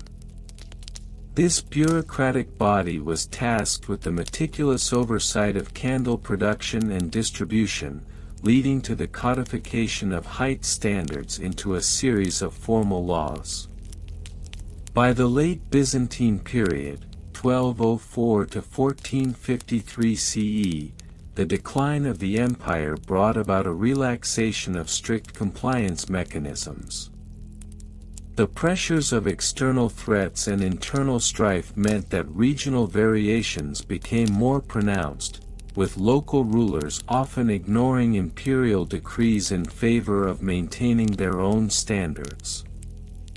The once universal height of candles began to vary dramatically, with reports of candles as short as 8 inches being recorded in some provinces, reflecting a broader decline in central authority. #Bureaucratic regulations and laws. The Byzantine bureaucracy was legendary for its complexity, and candle height regulation compliance was no exception. The laws governing candle heights were enshrined in a series of imperial edicts, often couched in the language of divine order and moral rectitude. The most significant of these was the Novella 123, issued during the reign of Emperor Alexios I Komnenos, which formalized the acceptable height for ecclesiastical candles at precisely 24 inches. This regulation was accompanied by a series of penalties for non-compliance, ranging from fines to the confiscation of goods. Bureaucratic regulations extended beyond mere height specifications. Artisans were required to register their workshops with the BCC, undergoing inspections that included both physical audits of candle heights and assessments of the raw materials used. The methods of measurement were rigorously standardized. A specially crafted measuring rod, known as the canon, was employed to ensure consistency across all provinces. Moreover, the penalties for violation of these regulations were severe. In cases where candles were found to be below the prescribed height, the offending artisans faced fines equivalent to several weeks' wages, which could be financially devastating. Repeat offenders could find themselves subjected to public humiliation, paraded through the streets with their short candles as a warning to others. In extreme cases, the BCC had the authority to banish artisan guilds from their respective cities, disrupting local economies and leading to significant unrest. ###Supply chain and logistics. The logistics of candle production and distribution within the Byzantine Empire illustrate the profound interconnectedness of local economies and imperial oversight. The supply chains for candle materials, particularly beeswax and tallow, were highly regulated to ensure a consistent quality that met imperial standards. Local beekeepers were often organized into guilds, which were sanctioned by the BCC, and required to report their harvests, detailing the quantity and quality of wax produced. Transportation of materials also played a crucial role in compliance. The empire's extensive road networks facilitated the movement of raw materials from rural areas to urban centers, where production typically took place. However, the logistics of this supply chain were fraught with challenges, including the threat of banditry and the seasonal fluctuations of raw material availability. During periods of poor harvests, the BCC was often forced to issue temporary exemptions to local artisans, allowing them to use alternative materials, which in turn led to further complications in maintaining uniformity in candle heights. The role of trade routes cannot be understated. Candles from provinces like Cyprus, where quality beeswax was abundant, were often transported to the distant corners of the empire. The Byzantine navy played a crucial role in protecting these supply lines, yet even with naval oversight, the logistics of candle distribution were frequently disrupted by piracy and political instability. ###Record-keeping methods. The Byzantine Empire's commitment to meticulous record-keeping was critical to the enforcement of candle height regulations. The BCC maintained comprehensive archives documenting every aspect of candle production and compliance. Scribal schools, often affiliated with monasteries, trained clerks in the art of record-keeping, ensuring that the bureaucratic apparatus could function effectively. Every artisan was required to maintain a logbook, or hypomnema, detailing their production quantities, types of materials used, and any deviations from the prescribed heights. These logbooks were subject to periodic inspections by BCC officials, who would carefully cross-reference them against the central registries maintained in Constantinople. The art of record-keeping was so highly developed that it included the use of various ink colors to signify different types of compliance issues. Moreover, the introduction of the Table of Heights, a standardized chart that outlined acceptable candle dimensions by region and period, revolutionized the way artisans approached compliance. This chart was distributed to every workshop and served as a key reference point during inspections. Failure to adhere to the specifications listed in the Table of Heights could result in immediate penalties, reinforcing the importance of accurate record-keeping. In the face of challenges such as fires, which could easily destroy record repositories, the Byzantine bureaucracy developed redundancy systems. Copies of vital records were often stored in multiple locations, and significant events or audits were meticulously documented in a series of chronicles that would later serve as historical references. The survival of these chronicles provides modern scholars with invaluable insights into the everyday minutiae of Byzantine life, including the pervasive issue of candle height compliance.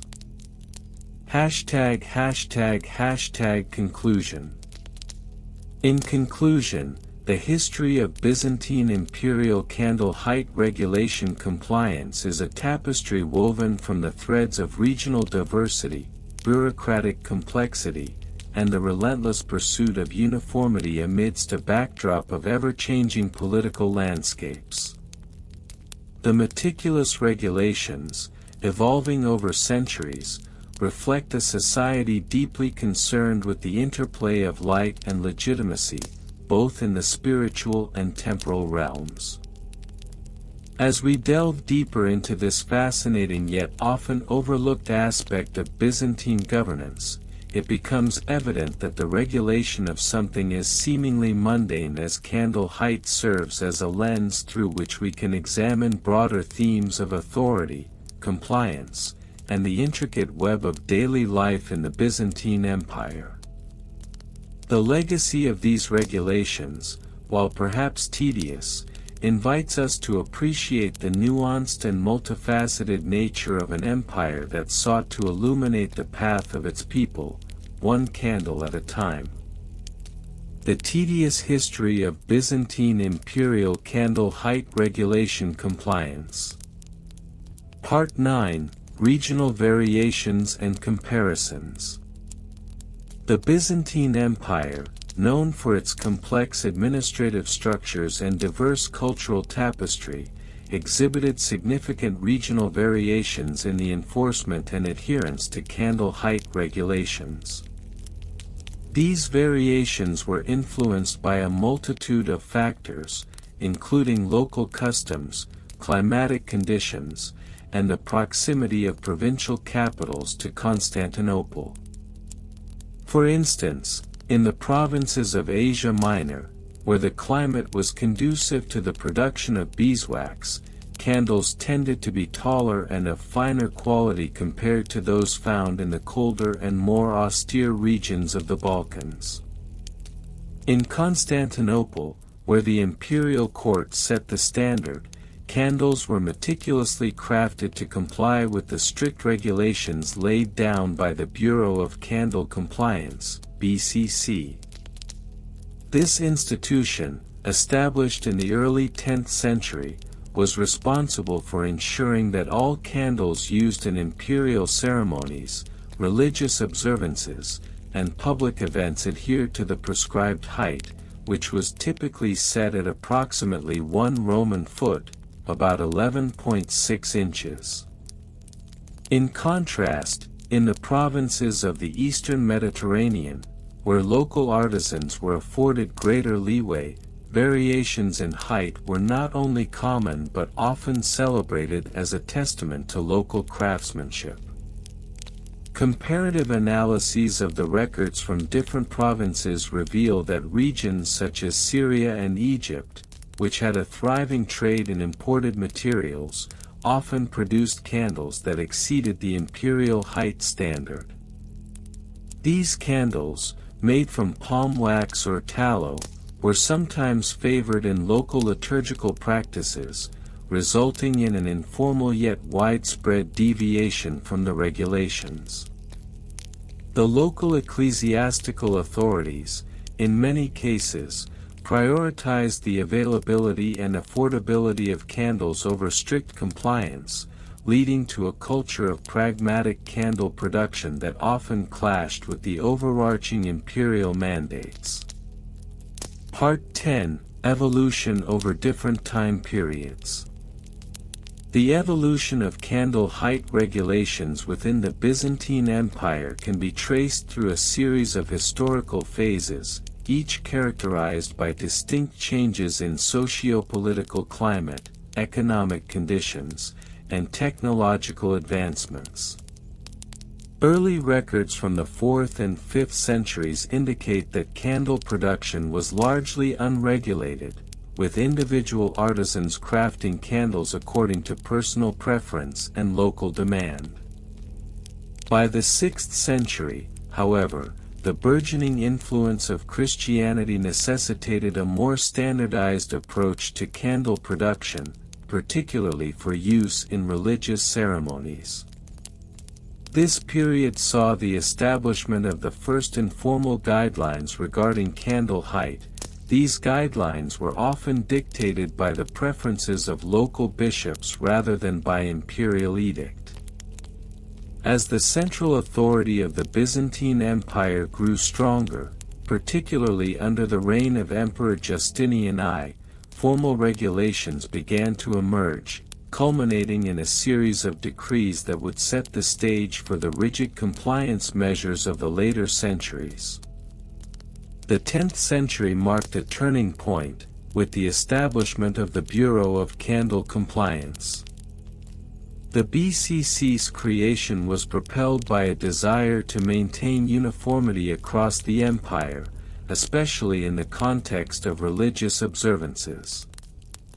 The height of candles became a symbol of piety and devotion, and thus the regulations surrounding their production and use became increasingly stringent. By the 11th century, the BCC had implemented a comprehensive system of inspections, with inspectors known as candle wardens, traversing the empire to ensure adherence to the imperial standards. As the Byzantine Empire entered its period of decline in the 12th century, candle height regulations began to wane in their strictness. Economic hardships and political instability led to a greater emphasis on practicality over compliance. In many regions, particularly those on the fringes of the empire, adherence to the regulations became sporadic, with local communities often ignoring the imperial standards in favor of more accessible and affordable candle options. Part 11: Bureaucratic Regulations and Laws. The bureaucratic framework surrounding candle height regulations was intricate and multilayered, reflecting the Byzantine Empire's penchant for detailed administrative procedures. The legal codification of candle height compliance began in earnest during the reign of Emperor Leo VI in the late 9th century. His codex, the Basilica, included specific references to the appropriate dimensions of candles used in ecclesiastical settings, stipulating that candles should not exceed the height of a standard Byzantine foot. Subsequent emperors, recognizing the importance of candles in both public and religious life, expanded the legal framework governing candle production. The laws stipulated not only the height but also the materials that could be used for candle manufacturing. Beeswax, considered the most appropriate material for sacred candles, was mandated for use in churches and imperial functions, while tallow, deemed inferior, was relegated to secular uses. The enforcement of these regulations was overseen by a cadre of local magistrates, who were responsible for conducting inspections and processing complaints related to violations. Records indicate that non-compliance could result in fines, confiscation of improperly sized candles, and, in extreme cases, temporary excommunication from the church for repeat offenders. These bureaucratic measures ensured that candle production adhered to the established norms while also reflecting the broader socio-religious values of the Byzantine state. Part 12: Supply Chain and Logistics. The logistics of candle production and distribution in the Byzantine Empire were complex, involving a network of suppliers, artisans, and merchants. The raw materials required for candle making, primarily beeswax and tallow, were sourced from various regions, each with its unique production capabilities. For instance, provinces such as Thrace and Bithynia were known for their abundant bee populations, facilitating a thriving beeswax industry. The supply chain was further complicated by the seasonal nature of wax production. Beekeeping was a labor-intensive practice that required careful management of hives, and the availability of beeswax fluctuated throughout the year. As a result, artisans often faced challenges in maintaining a consistent supply of materials, which could lead to fluctuations in candle quality and compliance. Trade routes played a crucial role in the logistics of candle distribution. Major trade hubs, particularly Constantinople, served as central points where candles were aggregated before being dispatched to local churches and markets across the empire. The Byzantine navy, tasked with protecting these trade routes, ensured that candles could be transported safely, although piracy and local conflicts occasionally disrupted supply lines. The role of guilds in the production and distribution of candles cannot be overlooked. Candle makers, organized into guilds, maintained control over the quality and pricing of candles in their respective regions. These guilds often lobbied for favorable regulations, arguing that excessive compliance measures could harm their livelihoods. The interplay between these guilds and the imperial regulation authorities led to a dynamic relationship that shaped the candle market throughout the Byzantine Empire. Part 13: Record-keeping methods. The meticulous nature of Byzantine bureaucracy extended to the realm of record-keeping, particularly concerning candle height regulation compliance. Each province maintained detailed archives that documented not only the dimensions of candles produced but also the materials used and the names of the artisans responsible for their production. The record-keeping process involved a series of steps, including the creation of candle registers, which served as official documents listing all candles produced within a given year. These registers were often meticulously maintained by local candle wardens and were subjected to periodic audits by higher-ranking officials from the BCC. The registers provided a wealth of information, including the dates of production, the types of candles made, e.g., liturgical versus secular, and any noted deviations from the prescribed standards.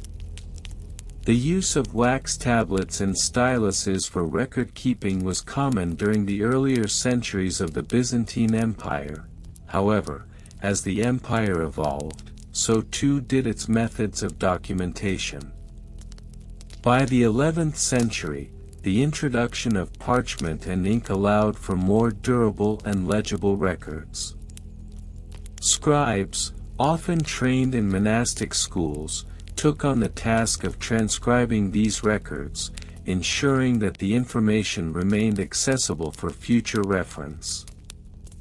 In addition to the candle registers, the BCC maintained a series of compliance logs, which tracked inspections and compliance reports from various regions.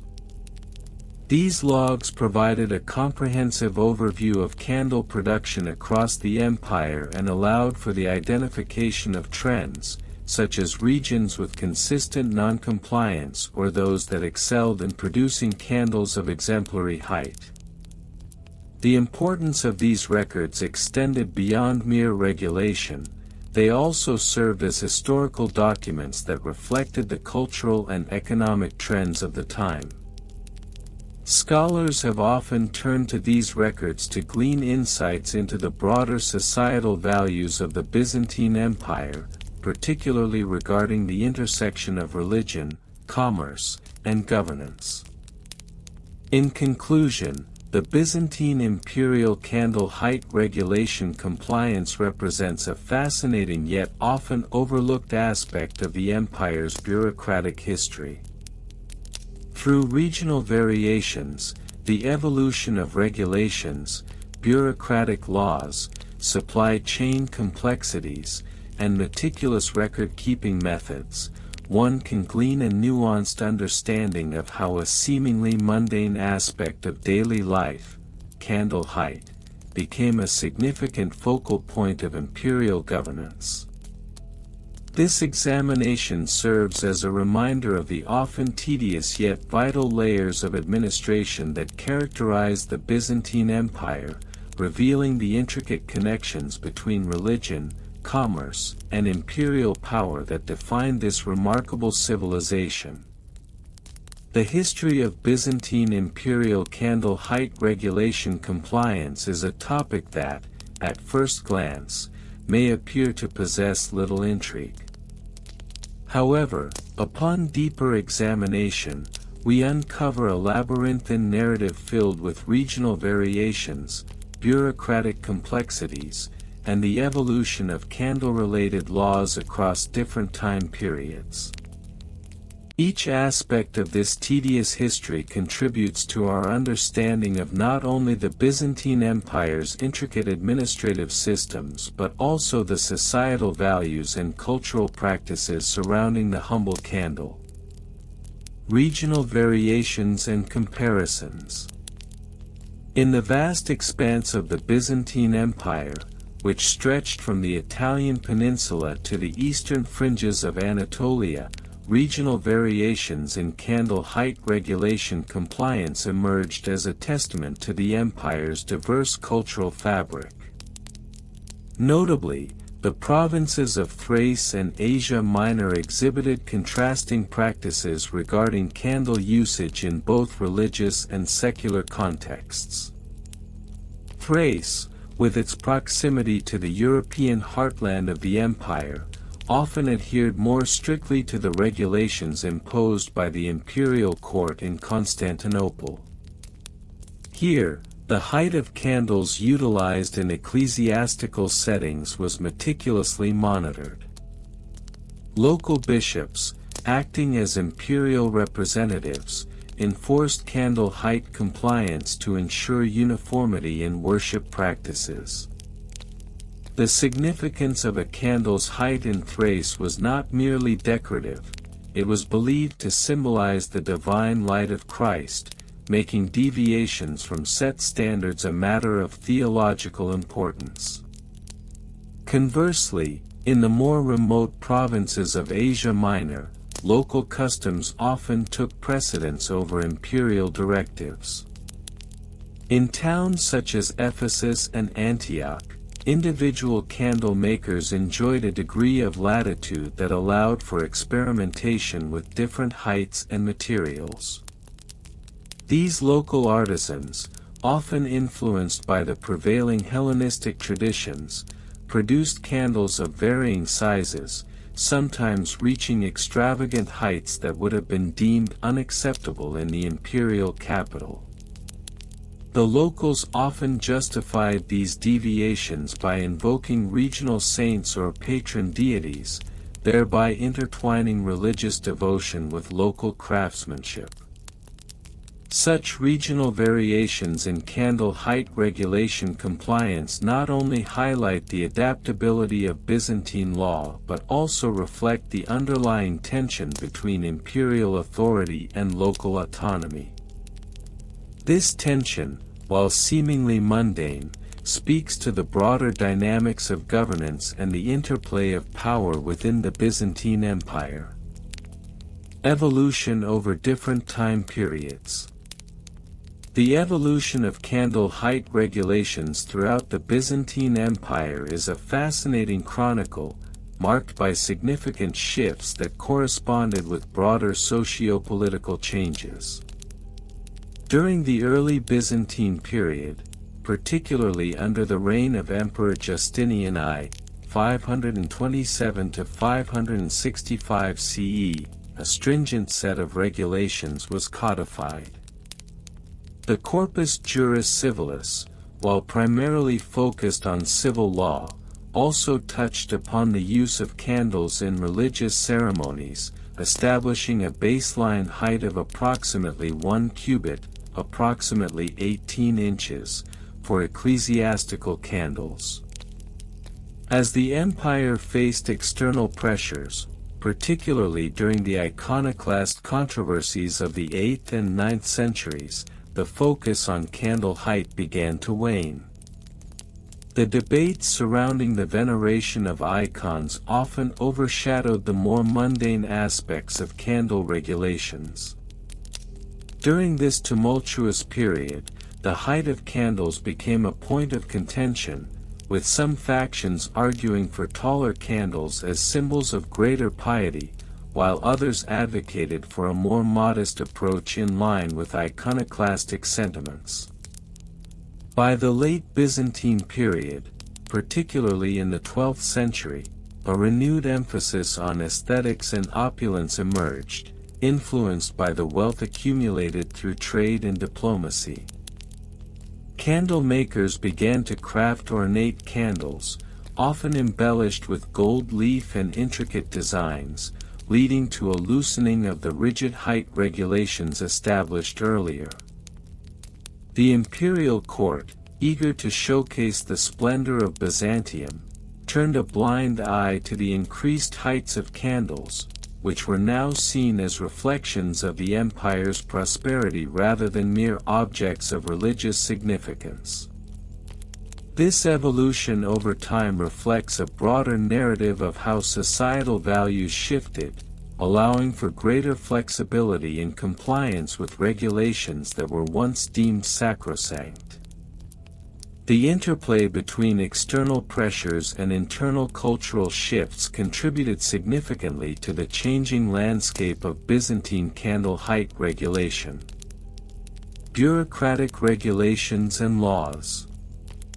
The Byzantine bureaucracy, often characterized as one of the most sophisticated administrative systems of its time, played a crucial role in the enforcement of candle height regulations.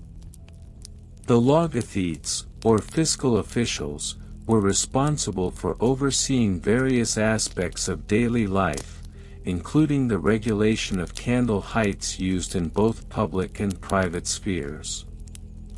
Detailed records were maintained to ensure compliance, with officials frequently conducting inspections of churches, monasteries, and even private homes.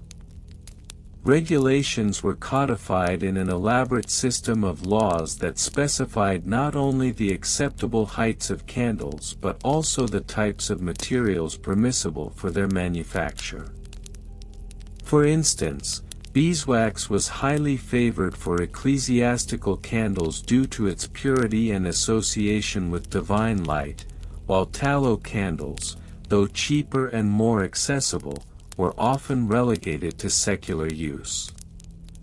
The Byzantine state mandated that all candles used in places of worship adhere to specific dimensions as outlined in the Book of Ceremonies, a comprehensive guide detailing liturgical practices. In instances of non-compliance, local magistrates were empowered to impose fines and confiscate improperly sized candles. These punitive measures were not merely about maintaining aesthetic standards, they served as a means of reinforcing the authority of the imperial government and the Church. The pervasive nature of these regulations extended to candle makers, who were required to procure licenses and submit to periodic inspections to ensure adherence to imperial standards. This bureaucratic oversight instilled a sense of order and discipline within the candlemaking industry, reflecting the broader ethos of Byzantine governance. Supply chain and logistics. The logistics of candle production and distribution in the Byzantine Empire were intricately linked to the regulatory framework established by the state. The candle-making industry relied heavily on a supply chain that involved the procurement of raw materials, transportation, and distribution channels. Beeswax, essential for high-quality ecclesiastical candles, was sourced primarily from regions such as Anatolia and the islands of the Aegean Sea. The collection of beeswax was a labor-intensive process, requiring specialized knowledge and skills, which further underscored the importance of local artisans in the compliance ecosystem. Once procured, beeswax was often transported via the extensive network of roads and waterways that crisscrossed the empire. The Byzantine road system, renowned for its engineering prowess, facilitated the movement of goods, including candlemaking supplies. However, the logistics of distribution were not without challenges. Seasonal weather patterns, such as the winter snows that could render mountain passes impassable, often disrupted supply routes, leading to local shortages. During times of scarcity, candle makers were known to resort to alternative materials, such as animal fats, which, while less desirable, allowed for compliance with the demand for candles in both religious and secular settings. The role of trade also cannot be overlooked. Byzantine merchants played a crucial part in the candle supply chain, engaging in commerce that connected the empire to regions as far afield as Egypt and the Levant. The acquisition of exotic materials, such as myrrh and frankincense, often led to the production of unique ceremonial candles that deviated from standard height regulations. These candles, while technically non-compliant, were viewed as valuable offerings, further complicating the intersection of regulation and trade. Record-keeping methods.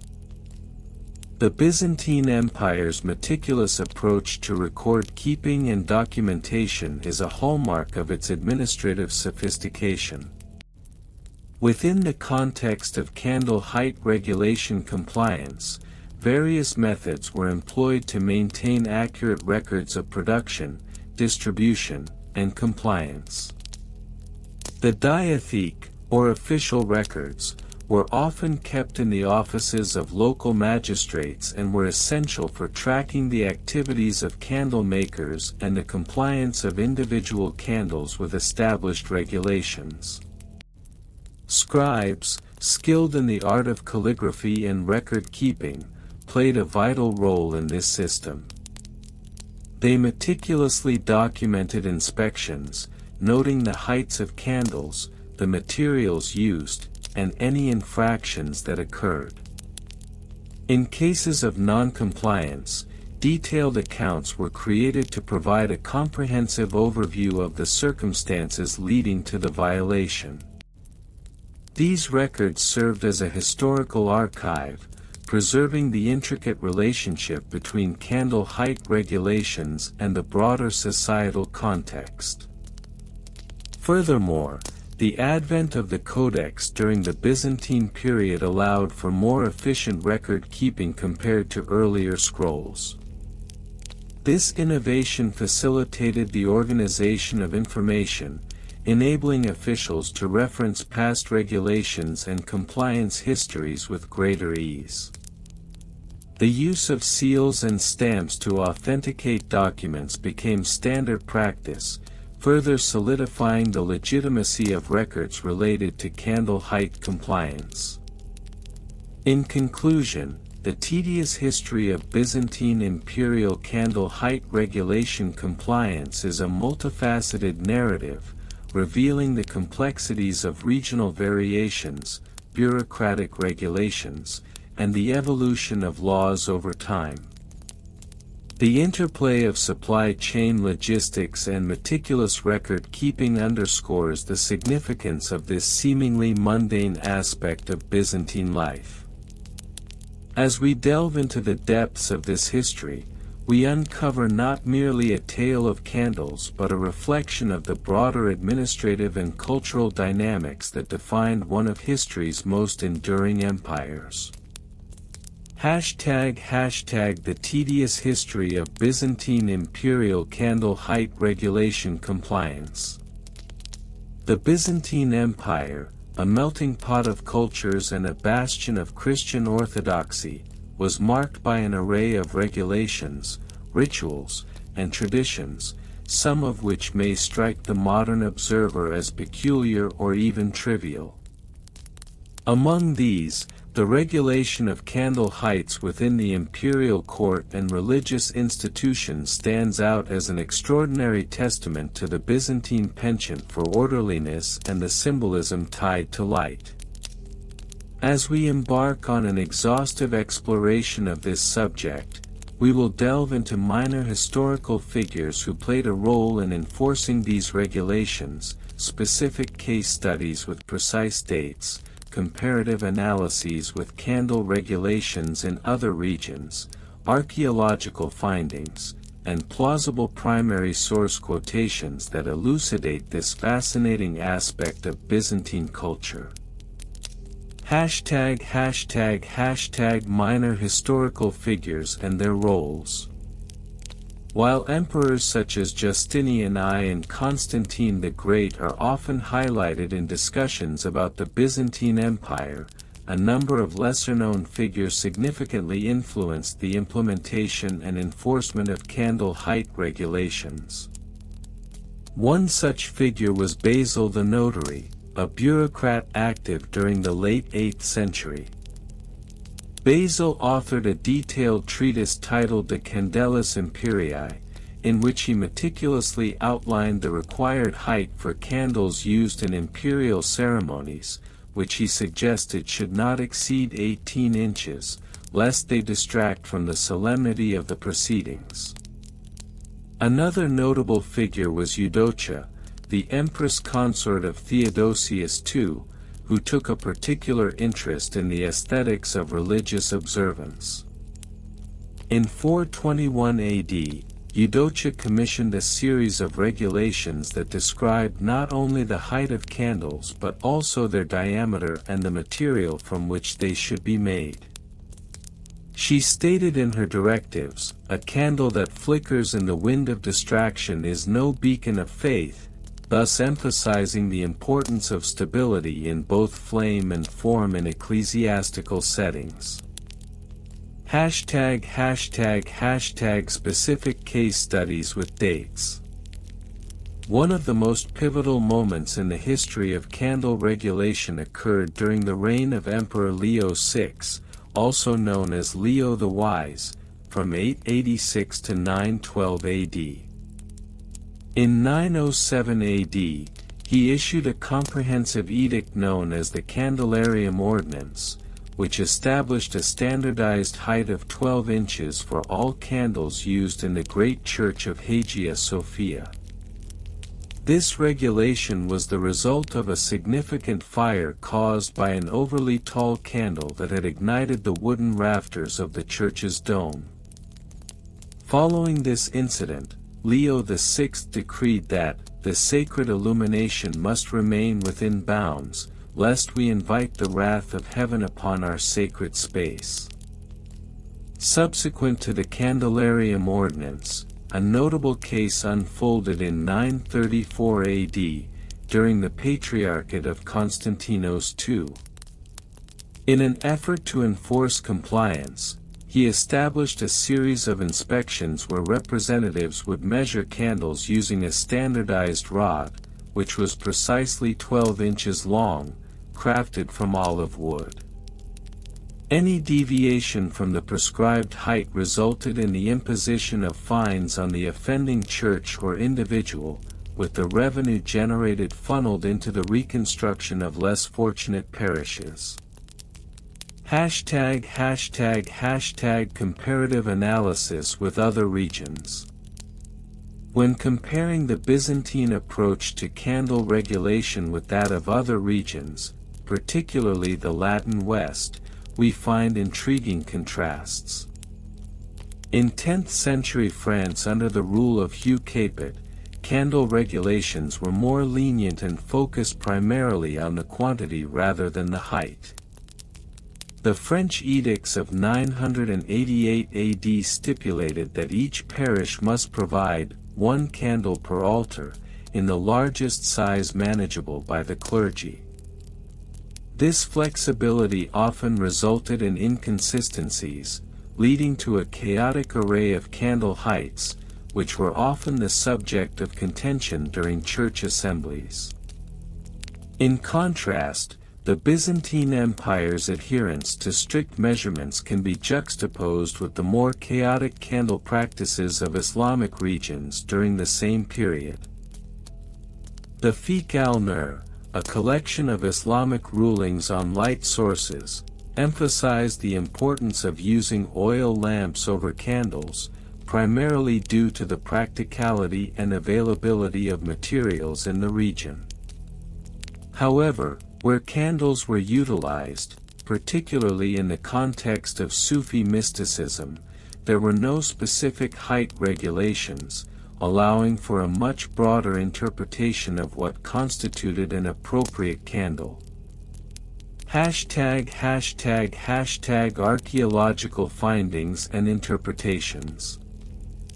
Archaeological excavations in regions that were once part of the Byzantine Empire have yielded an array of candle remnants, providing critical insights into the materials and methods used to create these illuminating devices. A notable find in the ruins of Constantinople, dated to the early 11th century, revealed a workshop where candles were produced. Among the remnants were molds made from terracotta, with measurements indicating that the workshop adhered strictly to imperial regulations. The molds varied in size, with a predominant size of 12 inches, suggesting a widespread compliance with the existing laws. Moreover, inscriptions found on the bases of several candles indicated the name of the parish or individual who commissioned them, often alongside a date of production. For example, a candle discovered at the site of the Cora Church, dated 1065 AD, bore the inscription, "For the light of our Lord, a humble offering from the parish of St. John, measuring 12 inches tall, as decreed by the Holy Council. This finding not only reinforces the adherence to height regulations but also highlights the communal and religious significance of candlemaking practices. ### Primary source quotations. In exploring the Byzantine regulations surrounding candle heights, it is essential to consider the primary sources that document these practices. Although these quotations are fictitious, they are crafted to reflect the tone and style typical of Byzantine bureaucratic documentation. From the aforementioned De Candelis Imperii, Basil the notary proclaimed, "Let the height of the candle be no taller than the hand of a child, for in such humility lies the true essence of divine illumination." This reflects the theological underpinning behind the regulations, which sought to balance the majesty of the divine with the humility of human effort.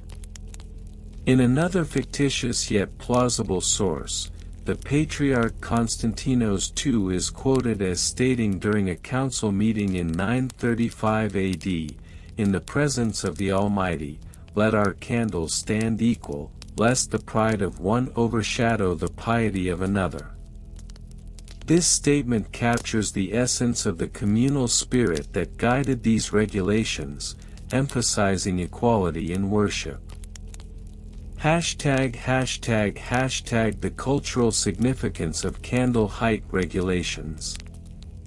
The regulations surrounding the height of candles extended beyond mere compliance and entered the realm of cultural expression.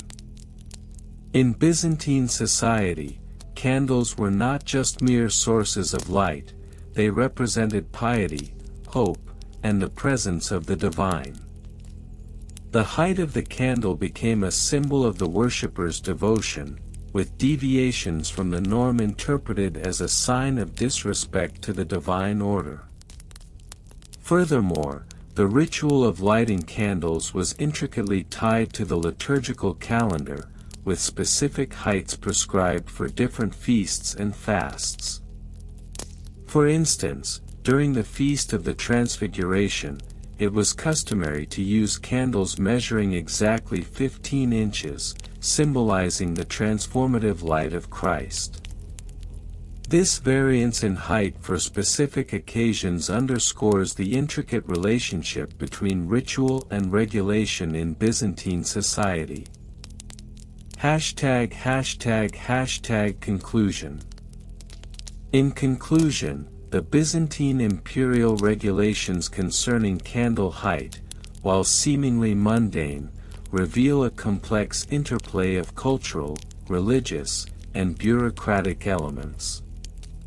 The minor historical figures who enforced these regulations, the specific case studies that illustrate their impact, the comparative analysis with other regions, the archaeological evidence supporting these practices, and the plausible primary source quotations all contribute to a comprehensive understanding of this unique facet of Byzantine history. As we reflect on the seemingly trivial yet profoundly significant regulations governing candle heights, we uncover insights into the Byzantine worldview, a world where light was not merely a physical phenomenon but a spiritual one, illuminating the path to the divine. In an age where the flicker of a candle could symbolize the fragility of faith and the strength of community, the meticulous attention to detail in candle height regulation compliance serves as a reminder of the Byzantine Empire's enduring legacy.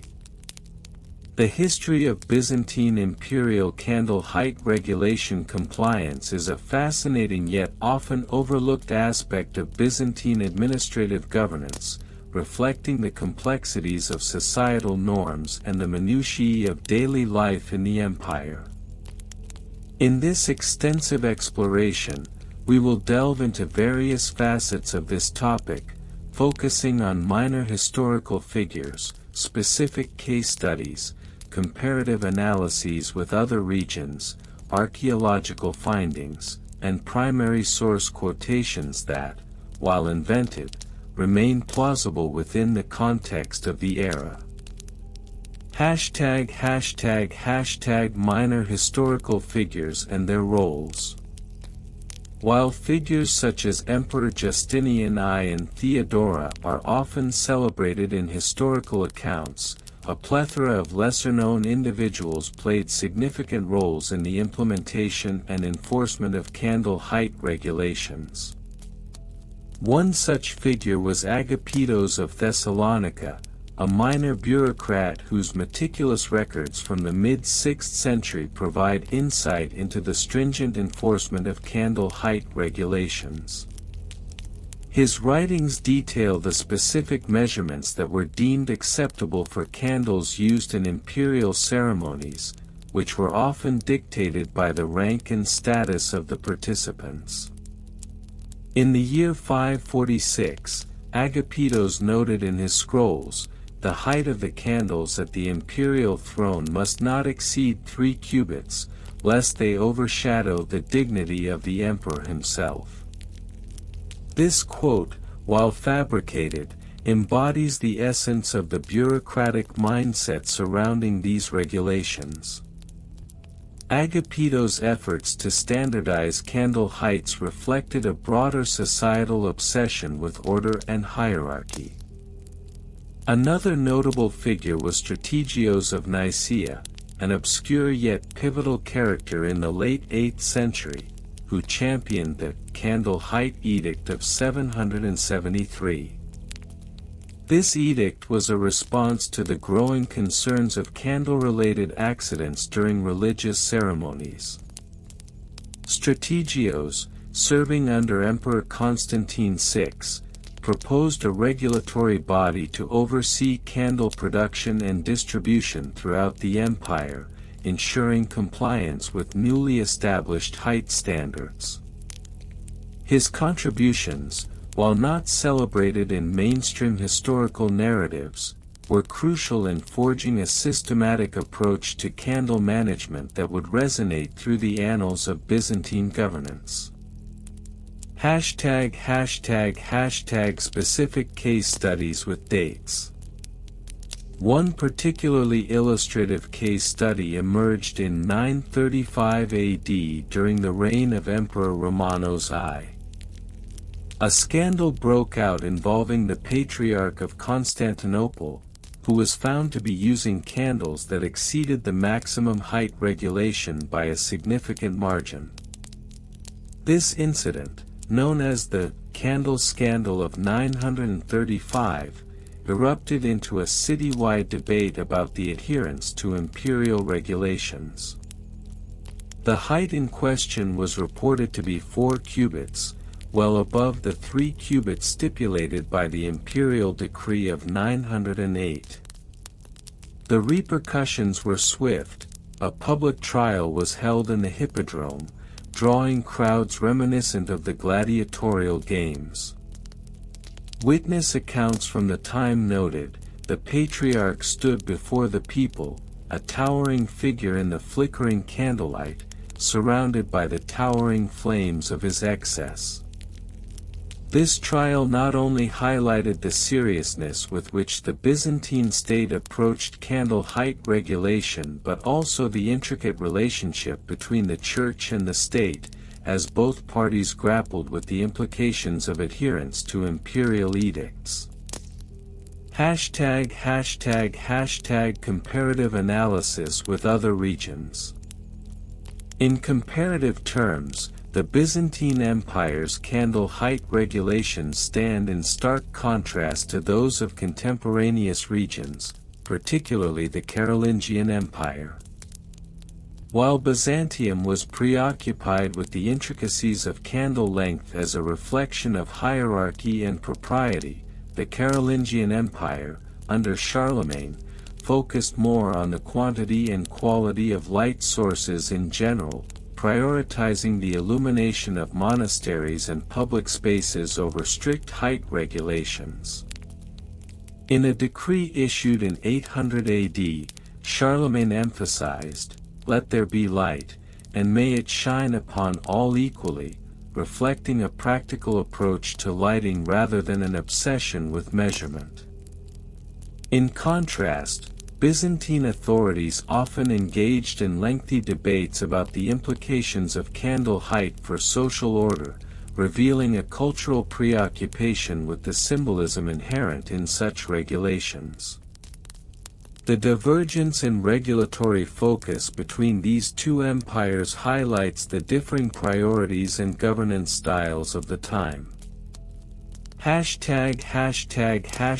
Archaeological findings and interpretations. Archaeological findings further illuminate the Byzantine approach to candle height regulation. Excavations of the Great Palace of Constantinople have uncovered remnants of candle holders and wax fragments that conform to the height standards established by various imperial edicts. For instance, a set of bronze candle holders, dated to the 12th century, was found in situ within the remains of a ceremonial hall. These holders were designed to accommodate candles no taller than 3 cubits, as indicated by meticulous notches on their surfaces that correspond to the imperial regulations. Furthermore, the discovery of clay tablets inscribed with waxy residue suggests that candlemaking guilds operated under strict guidelines, employing artisans who were well versed in the imperial standards.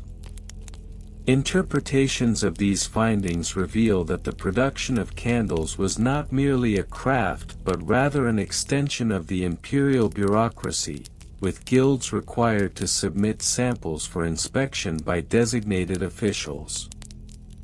This bureaucratic oversight further underscores the lengths to which the Byzantine Empire went to ensure compliance with candle height regulations. Primary source quotations, invented but plausible. In discussing the importance of adherence to imperial regulations, a fictional Byzantine historian, Hypatius of Chios, is often quoted as saying, "In the flicker of a candle, there lies the weight of an empire's dignity." This sentiment encapsulates the overarching theme of candle height regulations in the Byzantine context. It reflects not only the literal illumination of spaces but also the metaphorical illumination of social order and hierarchy. Additionally, an invented decree from Emperor Alexios I Komnenos in the early 12th century states, "Let no candle rise above the height of that which is fitting for the emperor, lest the light of lesser men be eclipsed." This decree illustrates the ongoing concern with maintaining a clear delineation of status, even in something as seemingly trivial as candle height. Conclusion. In conclusion, the Byzantine imperial candle height regulation compliance is a rich tapestry woven from the threads of administrative governance, social hierarchy, and cultural expression. The roles of minor historical figures like Agapitos and Strategios illuminate the bureaucratic machinations that underpin these regulations. Case studies such as the candle scandal of 935 AD reveal the societal implications of compliance, while comparative analysis with other regions demonstrates the distinctive priorities of the Byzantine Empire. Archaeological findings continue to shed light on the practicalities of candle production and regulation, offering tangible evidence of the empire's meticulous attention to detail. Finally, the invented primary source quotations, while fabricated, resonate with the spirit of the era, capturing the essence of what it meant to navigate the complex landscape of Byzantine candle height regulations. As we reflect on this historically tedious topic, it becomes evident that even the most mundane aspects of life in the Byzantine Empire were steeped in layers of significance, deserving of a deeper exploration that, while perhaps boring, provides a crucial understanding of the intricacies of imperial governance. The Byzantine Empire, known for its intricate bureaucratic systems and elaborate ceremonial practices, maintained a peculiar obsession with the regulation of candle heights within its imperial context. This fixation, though seemingly minor, reveals much about the social and political intricacies of the time. To explore the depths of this subject, we can examine minor historical figures who played critical roles in enforcing these regulations, delve into specific case studies that highlight adherence or defiance of candle height standards, and provide a comparative analysis with candle regulations in other regions. One of the lesser-known figures in the realm of Byzantine candle regulation is a certain Alexios Kallinikos, a minor bureaucrat of the 10th century.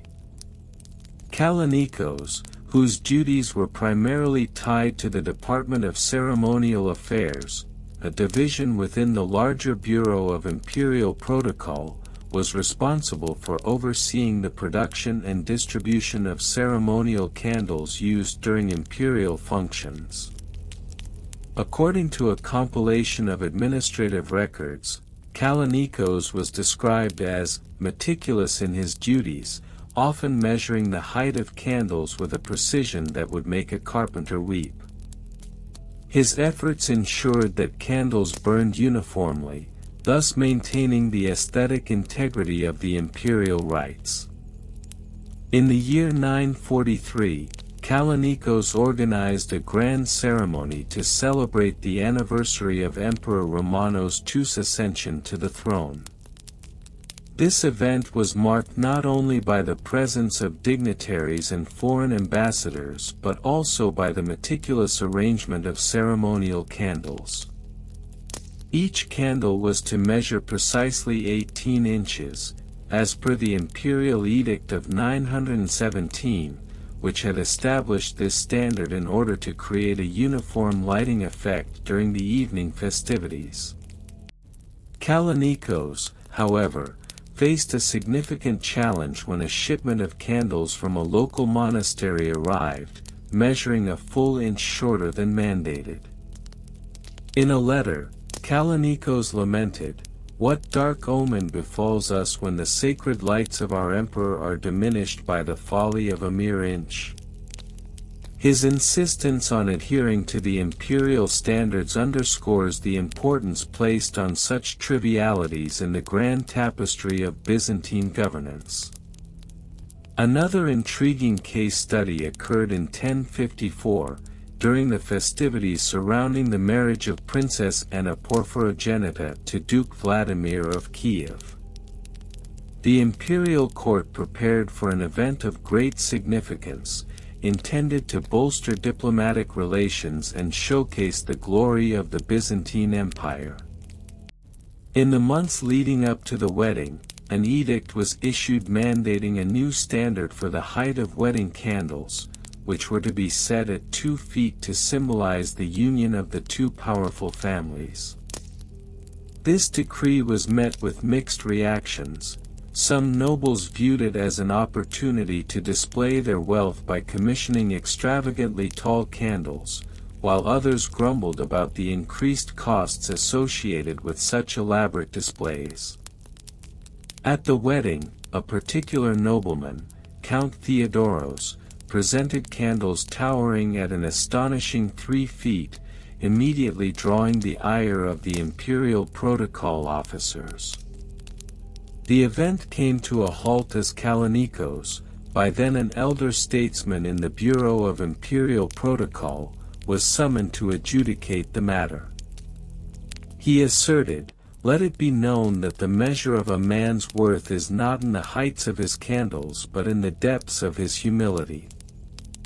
This incident, while seemingly trivial, had lasting implications for future ceremonies, reinforcing the notion that deviations from established standards would be met with public scrutiny. In a broader context, a comparative analysis of candle regulations reveals notable differences between the Byzantine Empire and its contemporaries.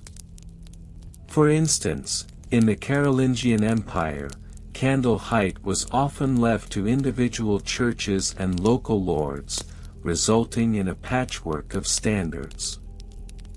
This lack of central regulation meant that the lighting during religious services could vary widely, leading to a less cohesive aesthetic experience. In contrast, the Byzantine Empire's stringent regulations allowed for a unified visual and spiritual atmosphere, reflecting the centralized authority of the emperor and the significance of imperial identity.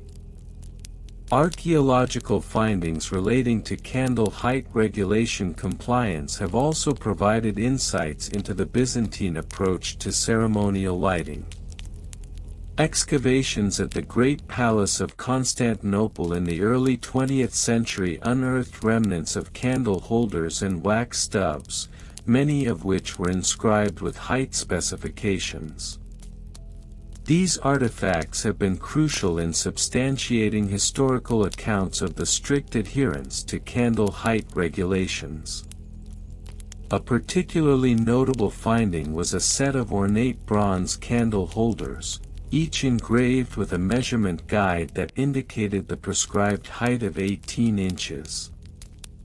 This suggests that compliance was not merely expected but actively enforced, with mechanisms in place to ensure that ceremonial practices met imperial standards. Moreover, primary sources from the period, while often lacking in direct references to candle regulations, provide tantalizing glimpses into the mindset of Byzantine officials regarding such matters.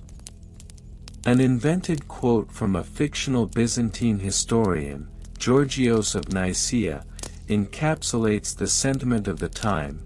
In the flickering glow of the imperial candle, the virtues of the empire are illuminated. Let each wick burn with the proper measure, lest the shadows of discord descend upon us. This fictional quotation, while not an actual historical record, serves to embody the ethos surrounding the imperial candle height regulations, emphasizing their symbolic significance beyond mere physical measurements. As we delve deeper into the Byzantine Empire's complex relationship with candle height regulation compliance, it becomes increasingly evident that these seemingly mundane details were woven intricately into the larger narrative of imperial identity and ceremonial grandeur. The figures, events, and artifacts associated with this regulation reflect a society deeply invested in the minutiae of its own magnificence, illustrating that even the smallest aspects of life were subject to the watchful eye of the Byzantine state. In conclusion, the history of Byzantine imperial candle height regulation compliance is a tapestry woven with the threads of bureaucracy, ceremonial importance, and the ever-watchful gaze of minor officials like Alexios Kalinikos. Through case studies, comparative analyses, and archaeological interpretations, we gain a deeper understanding of how such regulations shaped the cultural and political landscape of the Byzantine Empire, revealing a world where even the height of a candle could hold significant meaning. And so, dear listeners, we come to the end of our soothing journey through the intriguing and often overlooked history of Byzantine imperial candle height regulation compliance. As we've wandered through the corridors of time, we've encountered the curious intricacies of how something as simple as candle height became a matter of imperial decree, reflecting the values and aesthetics of a civilization that valued order, beauty, and ritual in their daily lives. From the flickering flames that danced softly in the grand halls of the Byzantine Empire to the meticulous regulations that ensured each candle stood at the perfect height, we have explored the delicate balance between art, utility, and governance. We've learned how these regulations were not merely about the candles themselves, but about the significance they held, a symbol of light amidst the darkness, a mark of divine presence, and a way to instill a sense of uniformity and calm in a world that often felt chaotic. As we reflect on this journey, we invite you to take a deep breath and let the gentle cadence of our exploration wash over you, like the soft glow of candlelight easing your mind into a tranquil state.